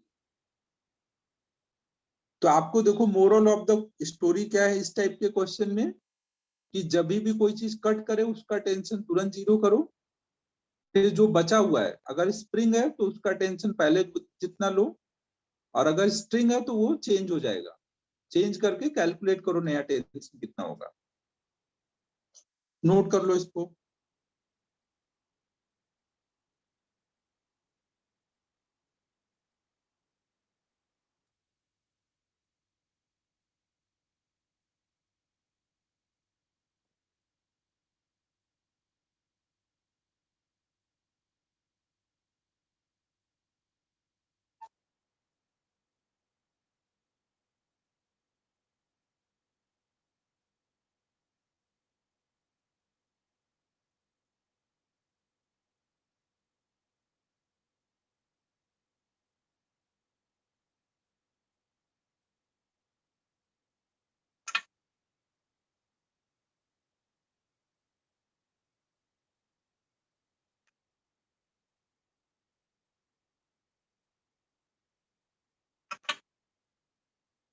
तू चली क्यों गई थी? श्रावणी, मैं तो बस पूछ रहा था क्या डाउट है, तू इसमें परेशान क्यों हो जाती है? डाउट पूछने के लिए अनम्यूट कराता हूँ भाई, तू परेशान मत हुआ कर।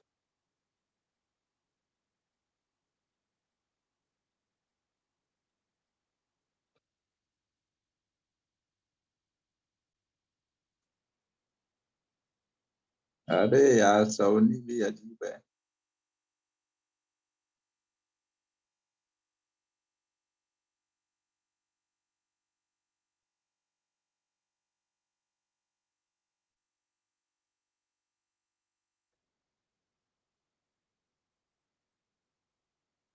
हो गया नोट, आगे चले बच्चों।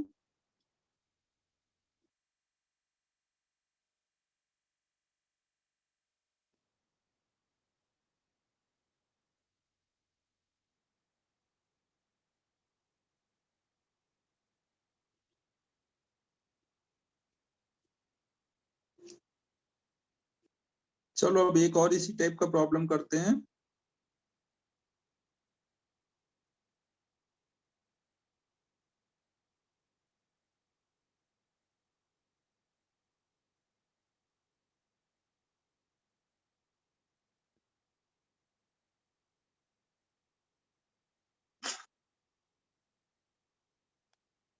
अबे तेजस, देखो तेजस को अब आवाज निकल गई तुरंत।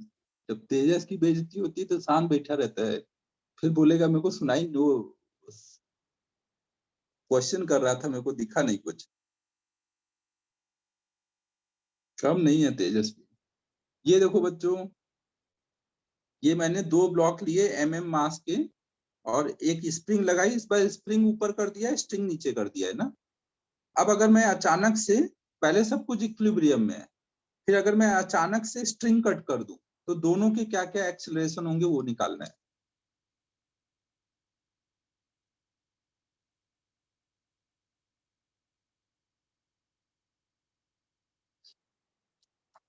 श्रेयस, तू क्वेश्चन पे फोकस कर, इधर उधर की बातें नहीं। Find acceleration of both blocks.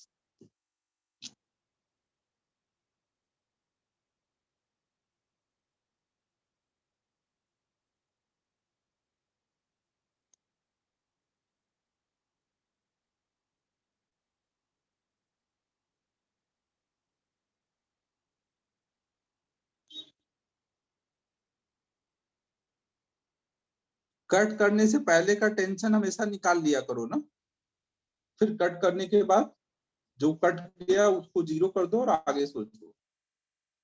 Cut करने से पहले स्ट्रिंग का टेंशन कितना है, इसमें टेंशन कितना है, इसके वेट को यहाँ का टेंशन संभाल रहा होगा ना, mg, और यहाँ का टेंशन कितना होगा, T2, यहाँ का टेंशन पूरे वेट को संभालेगा ना। T2 में कोई दिक्कत नहीं है ना। हाँ ध्रुव, वेरी गुड, ध्रुव ने सही बताया। तो अब देखो बच्चों, यहाँ पे जैसे ही मैंने ये स्ट्रिंग कट की, बी पे क्या फोर्स लगेगा, स्ट्रिंग के कट होते हैं बी पे, नीचे को mg लगेगा, ऊपर को कोई फोर्स रह जाएगा, ऊपर का तो फोर्स जीरो हो गया ना कट होने के बाद। तो बी किधर जाएगा, बी नीचे को जाएगा ना बच्चों अभी, और कितने एक्सेलरेशन से जाएगा, नीचे को फोर्स है mg अपॉन में मास, तो g।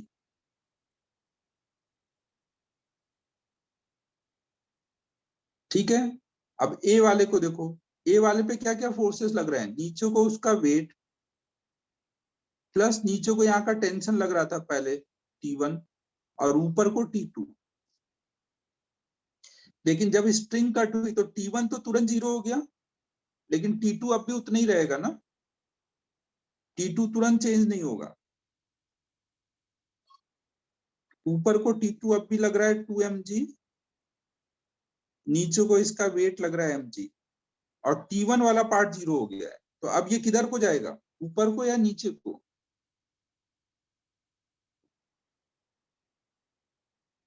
ऊपर को जाएगा ना।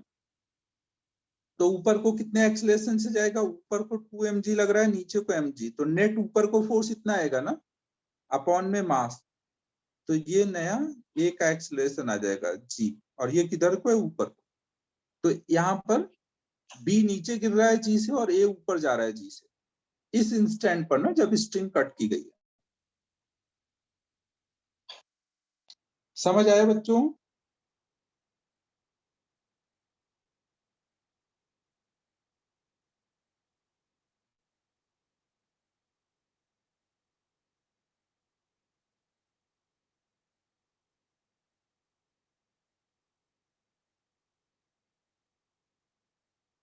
नोट कर लो इसको जल्दी, एक और इस पे कराना है बस, फिर ये हो जाएगा।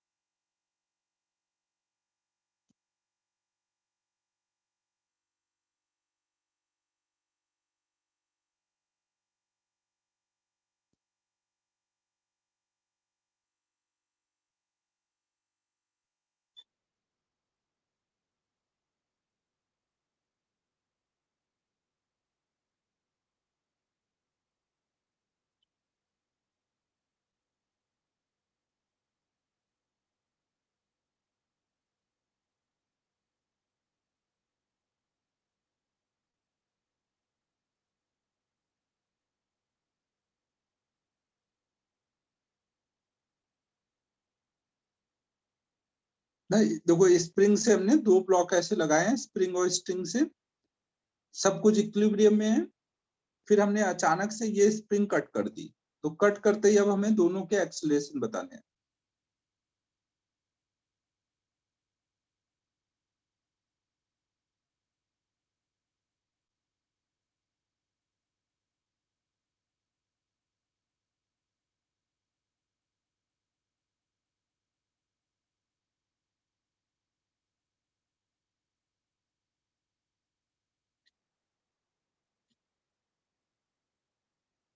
एक चीज ये ध्यान रखना कि कोई भी अगर स्प्रिंग है तो स्प्रिंग इलोंगेट या कंप्रेस हो सकती है, तो इसका मतलब क्या होगा कि इसके दोनों एंड अलग अलग एक्सेलरेशन से चल सकते हैं। एक स्प्रिंग के दोनों एंड अलग अलग एक्सेलरेशन या वेलोसिटी से चल सकते हैं, एक स्प्रिंग के ना, स्प्रिंग। लेकिन एक स्ट्रिंग में ऐसा हो सकता है क्या, एक स्ट्रिंग में दोनों एंड के अलग अलग वेलोसिटी या एक्सेलरेशन से चल सकते हैं? एक स्ट्रिंग में ऐसा नहीं हो सकता ना। पीछे देखो, जो बचता था वो अगर स्प्रिंग है, अगर वो बचा हुआ पार्ट स्प्रिंग है तो वहां चलता था ना, जैसे यहाँ पे चला था। यहाँ पर स्प्रिंग है तो दोनों अलग अलग से चल सकते हैं, लेकिन स्ट्रिंग में ऐसा नहीं होता।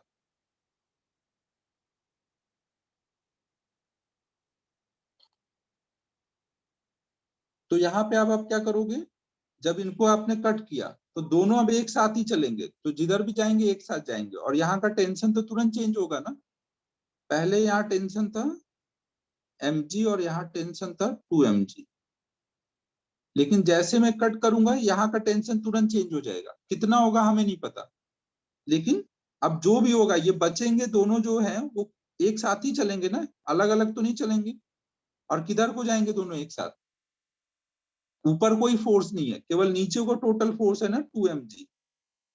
पूरे सिस्टम पे, पूरा सिस्टम नीचे को ए से जा रहा है ना, दोनों ए से जा रहे हैं, मतलब पूरा सिस्टम ए से जा रहा है, तो पूरे सिस्टम का एक्सेलरेशन कितना बोलूंगा, नीचे को पूरे सिस्टम पे फोर्स अपॉन पूरा मास, दोनों जी एक्सेलरेशन से नीचे को जाएंगे ना।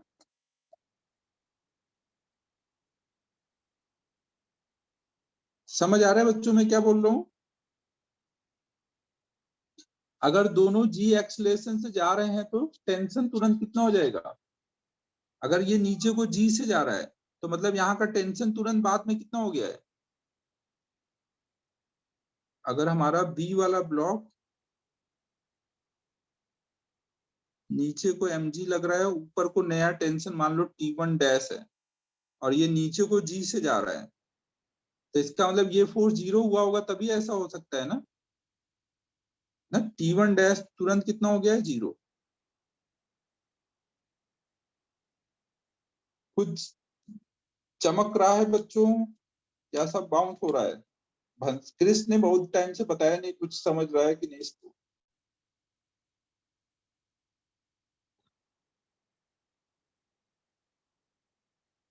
चमक रहा है।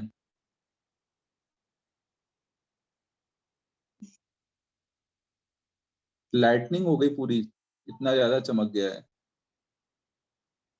थोड़ा वोड़ा नहीं, अनम्यूट करो और बताओ कहाँ पे नहीं चमका है। माइक अनम्यूट करो। सर आवाज आ रही है? हाँ एकदम सही आ रही है। सर वो आपने जब कहा कि वो मतलब जो एक्सीलरेशन नीचे लग रहा है, जब हम दोनों ब्लॉक्स को एक सिस्टम लेके कंसीडर किया, वो नहीं समझा। तू ये बता मुझे कि ऐसा हो सकता है कि नीचे वाला फास्ट जाए ऊपर वाला स्लो जाए?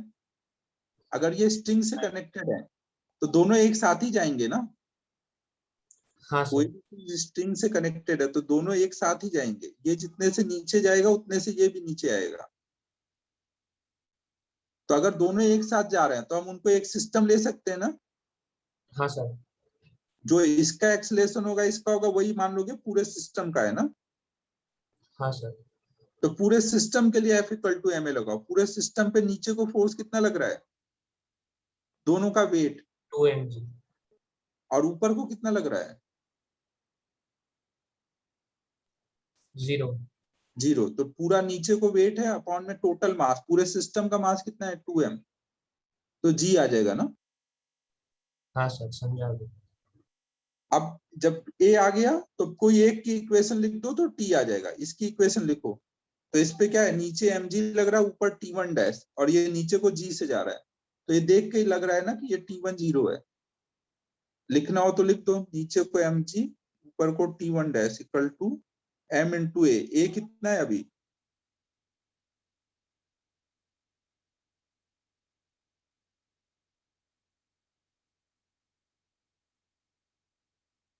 ठीक है बच्चों, तो ये कट करने वाले क्वेश्चन अब कर लोगे।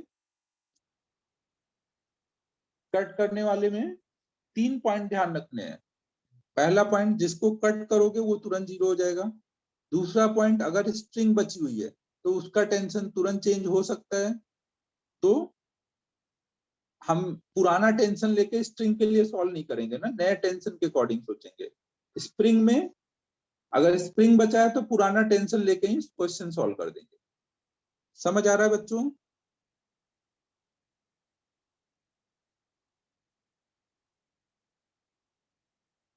अब नेक्स्ट पॉइंट हम लोग देख रहे हैं, स्प्रिंग बैलेंस।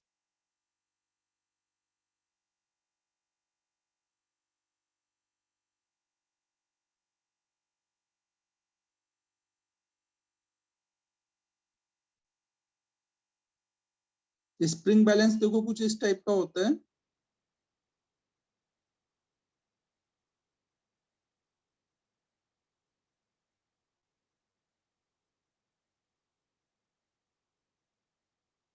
एक ऐसा सिलेंड्रिकल फ्रेम रहता है और इसके अंदर स्प्रिंग लगी रहती है और इसमें स्केल बना रहता है ना। इसमें ऐसे हुक लगा रहता है।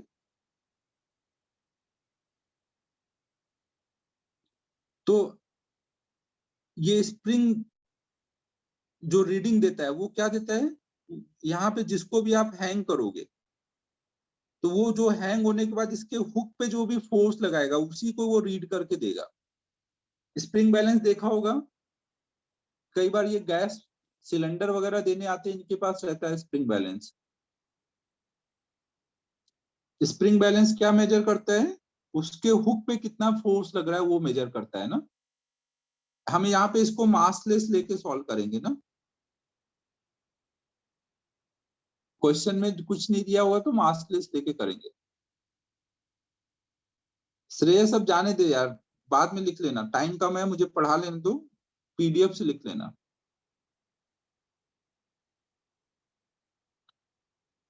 स्प्रिंग बैलेंस क्या करता है, इट डज नॉट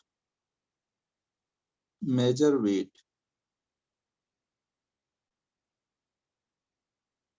ये क्या मेजर करता है, it measure force exerted on its hook, नहीं इसके हुक पे जो भी फोर्स लगेगा वो मेजर करके बता देगा। तो अब जैसे मान लो हमने एक स्प्रिंग बैलेंस को सीलिंग से ऐसे लगाया और इसके हुक पे एक mg वेट हैंग कर दिया, m मास हैंग कर दिया, और आपको पूछा जाए कि अब स्प्रिंग बैलेंस की रीडिंग बताओ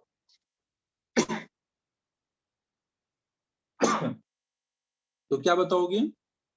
स्प्रिंग बैलेंस की रीडिंग mg। आप सोचोगे कि इस पे नीचे को mg लग रहा है और ये यहाँ हैंग है, तो इसका मतलब यहाँ पे ऊपर को हुक ने कितना फोर्स लगाया होगा? हुक ने ऊपर को mg के बराबर फोर्स लगाया होगा, तभी ना ये यहाँ पे इक्विलिब्रियम में है। तो इसका मतलब अभी स्प्रिंग बैलेंस की रीडिंग कितनी होगी? mg के बराबर।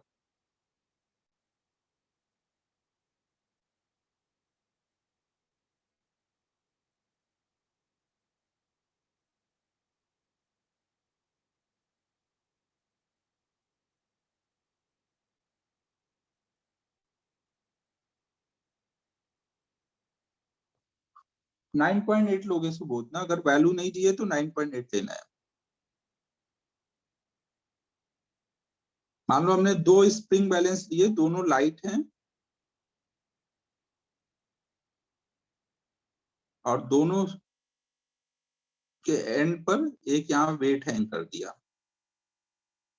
तो ये स्प्रिंग बैलेंस 1 और स्प्रिंग बैलेंस 2, दोनों बैलेंस की रीडिंग बतानी है।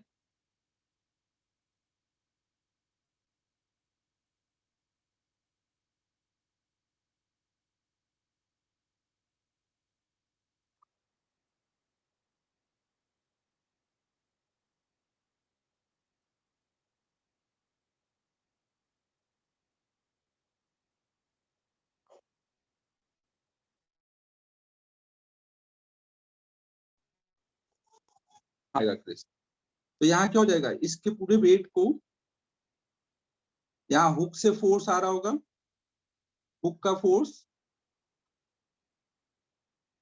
mg लगा रहा होगा। अच्छा एक मिनट, अब ये तो कर लेने दो, फिर करते हैं। फिर अगर हम लोग इन पूरे को एक सिस्टम पकड़ लें, तो इस पूरे सिस्टम पे नीचे को mg लग रहा है, स्प्रिंग बैलेंस लाइट है ना, पे हुक का फोर्स जो होगा वो उसको संभाल रहा होगा, तो T2 इक्वल टू mg ना, तो दोनों की रीडिंग वही mg आ जाएगी। नोट कर लो ये।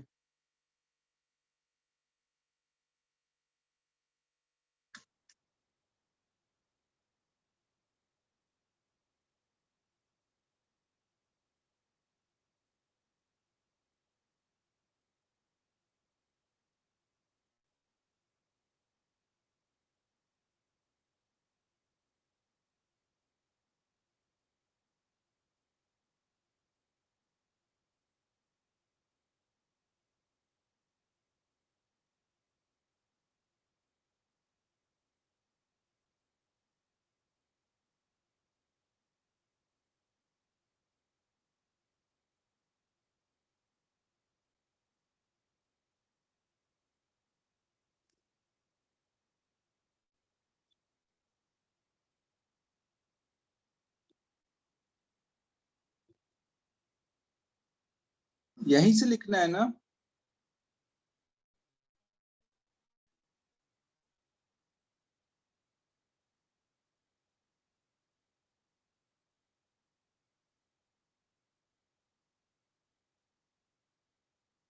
मैंने कोई वादा नहीं किया था भाई, ये कुछ भी तुम लोग रिलेट कर देते हो।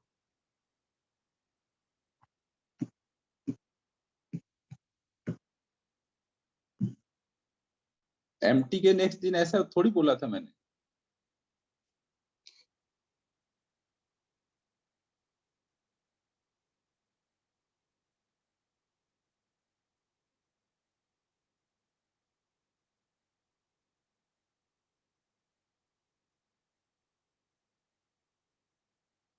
एमटी के बाद बोला था, एमटी के बाद नेक्स्ट दिन बोला था, ऐसा थोड़ी है।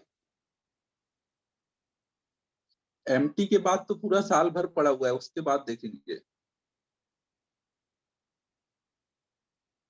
अबे देवेश, तुम आजकल लाइव अटेंड कम करते हो यार, कभी आते हो कभी गायब हो जाते हो।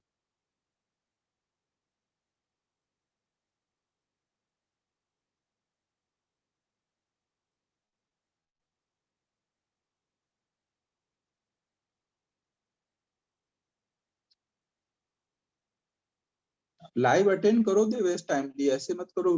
रिकॉर्डिंग के चक्कर में पड़ोगे तो रिकॉर्डिंग फिर बैकलॉग होता जाता है।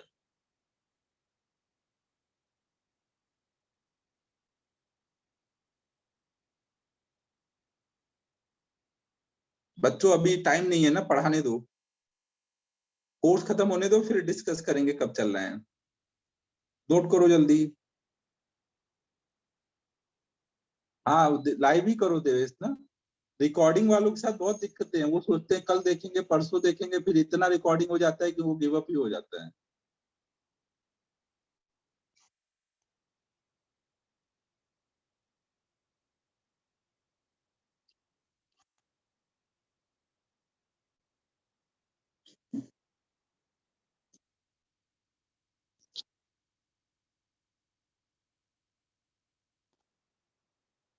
वैष्णवी, वादा वगैरह याद रखने की जगह न्यूटन्स के लॉ याद रखो, एमटी में काम आएगा।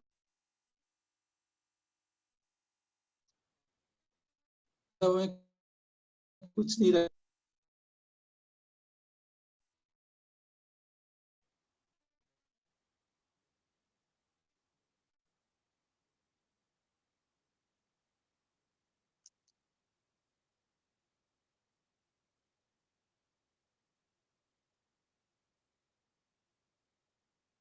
ये देखो बच्चों, हमने एक स्ट्रिंग में ऐसे स्प्रिंग बैलेंस लगा दिया है, और उससे हमने एक मास यहाँ लगा दिया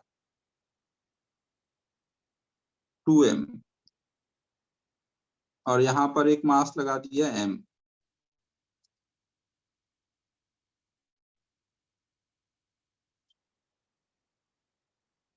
तो हमें यहाँ पे बताना है find reading of spring balance.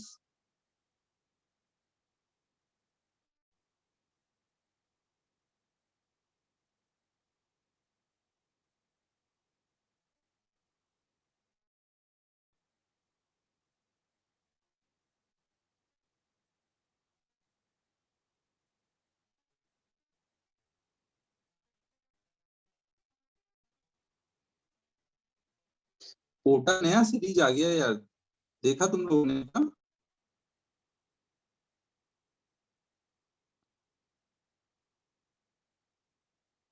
बच्चों लैग आ रहा है? बच्चों लैग आ रहा है क्या?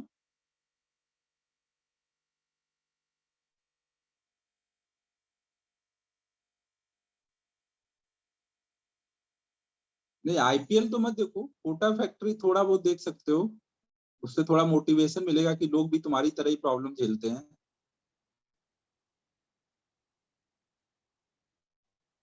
उसमें बस थोड़ा सा आपको मोटिवेशन मिलेगा कि हाँ, बाकी लोग भी हमारी तरह ही दिक्कतें झेल के आगे बढ़ते हैं, तो इसलिए देख सकते हो। देख लिया सानिध्य? तू यार 4 दिन से लाइव क्लास आया नहीं है और कोटा फैक्ट्री देख रहा है।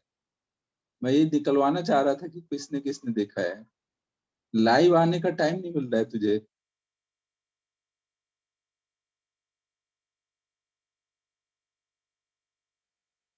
तू ऑफलाइन आ, अब तेरा हिसाब करता हूँ मैं।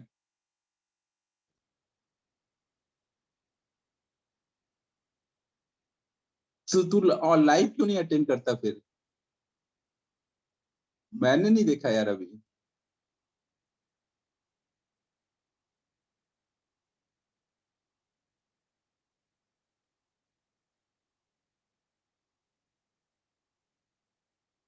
सीजन 1 देखा है, सीजन 1 देखा है, 2 अभी देखना बाकी है।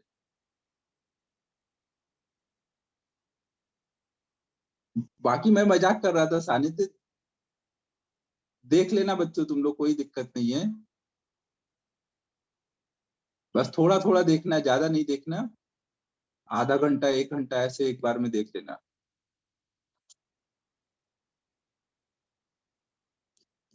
सानिध्य मजाक कर रहा था, तू टेंशन मत ले लेना।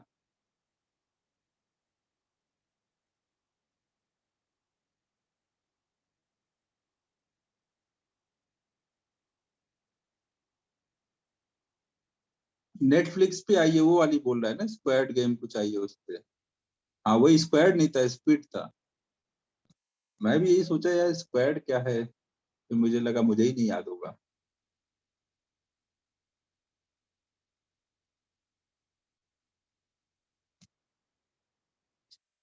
चलो बच्चों, अब देखो यहाँ पर इस क्वेश्चन में हमें स्प्रिंग बैलेंस की रीडिंग बतानी है। स्प्रिंग बैलेंस की रीडिंग हमेशा क्या होती है, जो भी स्ट्रिंग में टेंशन आया होगा वही टेंशन इसके हुक पे लगेगा ना। अगर इस स्ट्रिंग में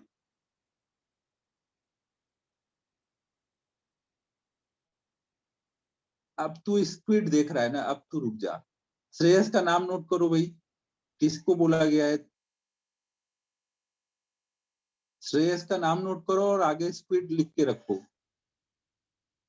अब इसका फाइन बढ़ाना पड़ेगा, ये सुधर नहीं रहा है। तेजस लिख के रखो ना, इसको आने तो फिर इसका हिसाब करते हैं।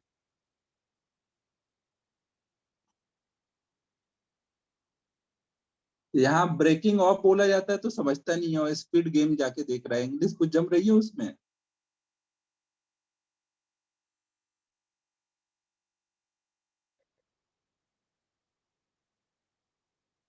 तो पापा को भी फोन करता हूँ मैं, बच्चे से ये नेटफ्लिक्स वगैरह सब बंद कराना पड़ेगा।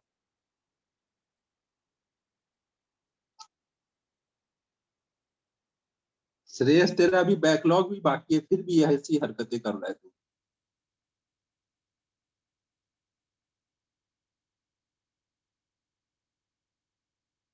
कहाँ गया श्रेयस? श्रेयस,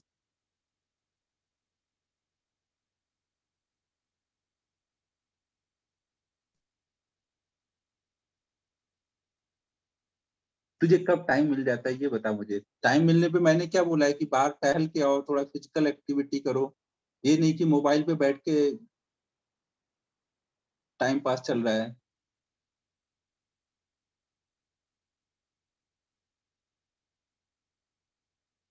अरे पाउस होता है, पाउस होता है तो कोई और टाइम पे चले जाओ।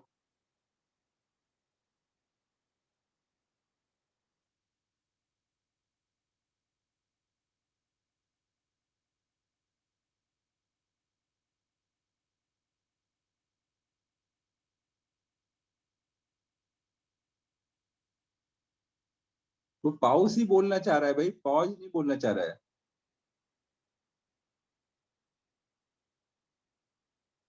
ये बात तो सही बोल रहा है। ये जिस दिन नासिक आ जाएगा ना, घर वाले होंगे नहीं, ये पूरा एक एक एपिसोड निपटाएगा।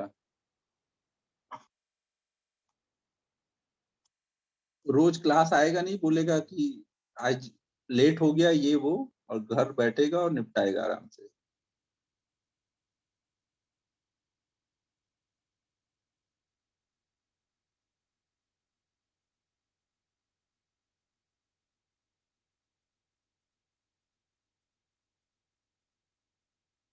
हाँ अब चलो बच्चों देखो यहाँ पर, तो हम लोग देखो यहाँ क्या देख रहे थे। अब बच्चों थोड़ा बात कम करते हैं, हम लोग पढ़ाई कर लेते हैं, ये खत्म करना है आज। तो अब देखो मैं यहाँ पर जो भी स्ट्रिंग में टेंशन आएगा, अगर यहाँ टेंशन टी आया तो वही यहाँ हुक पे भी फोर्स लगेगा ना। तो हुक पे जो फोर्स लगेगा वो निकालना है, मतलब इस स्ट्रिंग में टेंशन कितना निकालना है। ये पूरा मासलेस है ना, तो यहाँ पे आप सोच सकते हो कि अंदर जो स्प्रिंग लगी उसमें भी वही टेंशन आएगा जो यहाँ स्प्रिंग में, यहाँ स्ट्रिंग में आया होगा। सब मासलेस है ना, मासलेस पूरे, ये पूरा एक ही मासलेस बॉडी है, तो इसके हर पॉइंट पे टेंशन सेम होगा। तो स्ट्रिंग का टेंशन ही यहाँ स्प्रिंग बैलेंस का रीडिंग होगा ना। अब टेंशन कैसे निकालोगे, तो ए निकालना हमें आता है ना, ये नीचे को ए से जा रहा है, ये ऊपर को ए से जा रहा है। ए कैसे निकालते हैं, नेट पुलिंग फोर्स, नीचे को 2 mg, ये वाला mg सपोर्ट कर रहा है और ये वाला mg अपोज कर रहा है। तो नेट पुलिंग फोर्स अपॉन में टोटल मास, टोटल मास कितना होगा 3m, तो g/3। ना, ए आ गया, अब ए आ गया तो कोई भी एक का टेंशन निकाल दो। तो अब मान लो हम इसकी इक्वेशन लिखते हैं, इस पे ये नीचे को जा रहा है ना, नीचे को देखो, इस पे फोर्स लग रहा है 2 mg, ऊपर को लग रहा है T, और ये जा रहा है नीचे को, तो हम क्या लिखेंगे, 2 mg minus T equal to 2m into A मतलब g/3। तो इससे टेंशन की वैल्यू कितनी आ जाएगी, 4mg/3। तो यही हमारी स्प्रिंग बैलेंस की रीडिंग हो जाएगी। समझ आया बच्चों?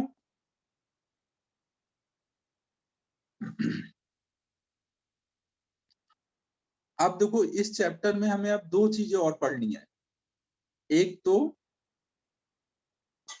नॉन इनर्शियल फ्रेम के बारे में समझना है, और वेज कांस्टेंट, दो टॉपिक और पढ़ने हैं। कल हम लोग नॉन इनर्शियल फ्रेम देखेंगे, और फिर हम लोग वेज कांस्टेंट देखेंगे। कल अगर 1 घंटे में हो गया नॉन इनर्शियल फ्रेम, वो छोटा है तो कल ही वेज कांस्टेंट शुरू कर देंगे। डाउट अब तो नहीं बचा होगा ना श्रेयस? एक्स्ट्रा क्लास की जरूरत है नहीं, अपना हो रहा है आराम से। डाउट अभी कल डाउट में टाइम जाएगा क्या? क्योंकि डाउट तो लगभग आज कर ही लिया है हम लोगों ने।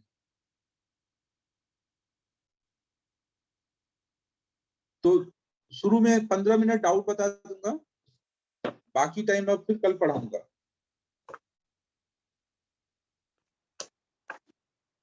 2:30 पे हूँ उधर।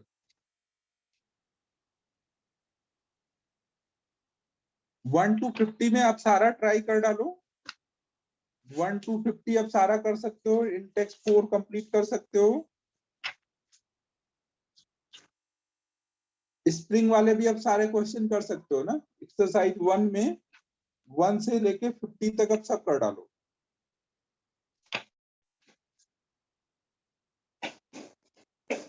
57 तक ना। डाउट्स लगभग हो चुके हैं, अब कल केवल पढ़ाने वाला हूं ना। परसों आप डाउट ले लेता हूं, या तो कल पढ़ाऊंगा, परसों थोड़ा बचा रहेगा वो पढ़ा के फिर डाउट लूंगा।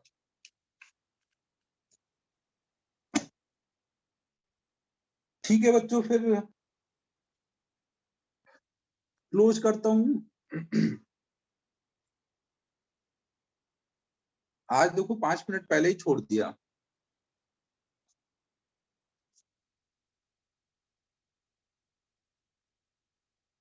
डेट यार,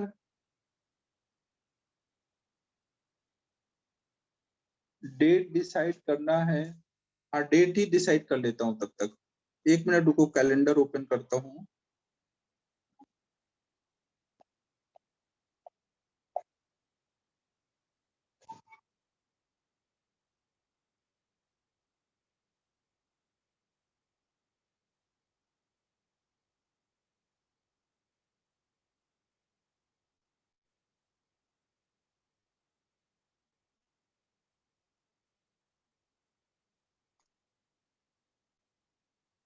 ठीक है, जिनको जाना है जाओ, जिनको रुकना है रुको।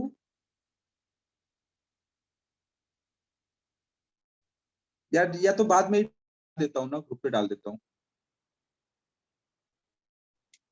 क्लोज करता हूँ यार।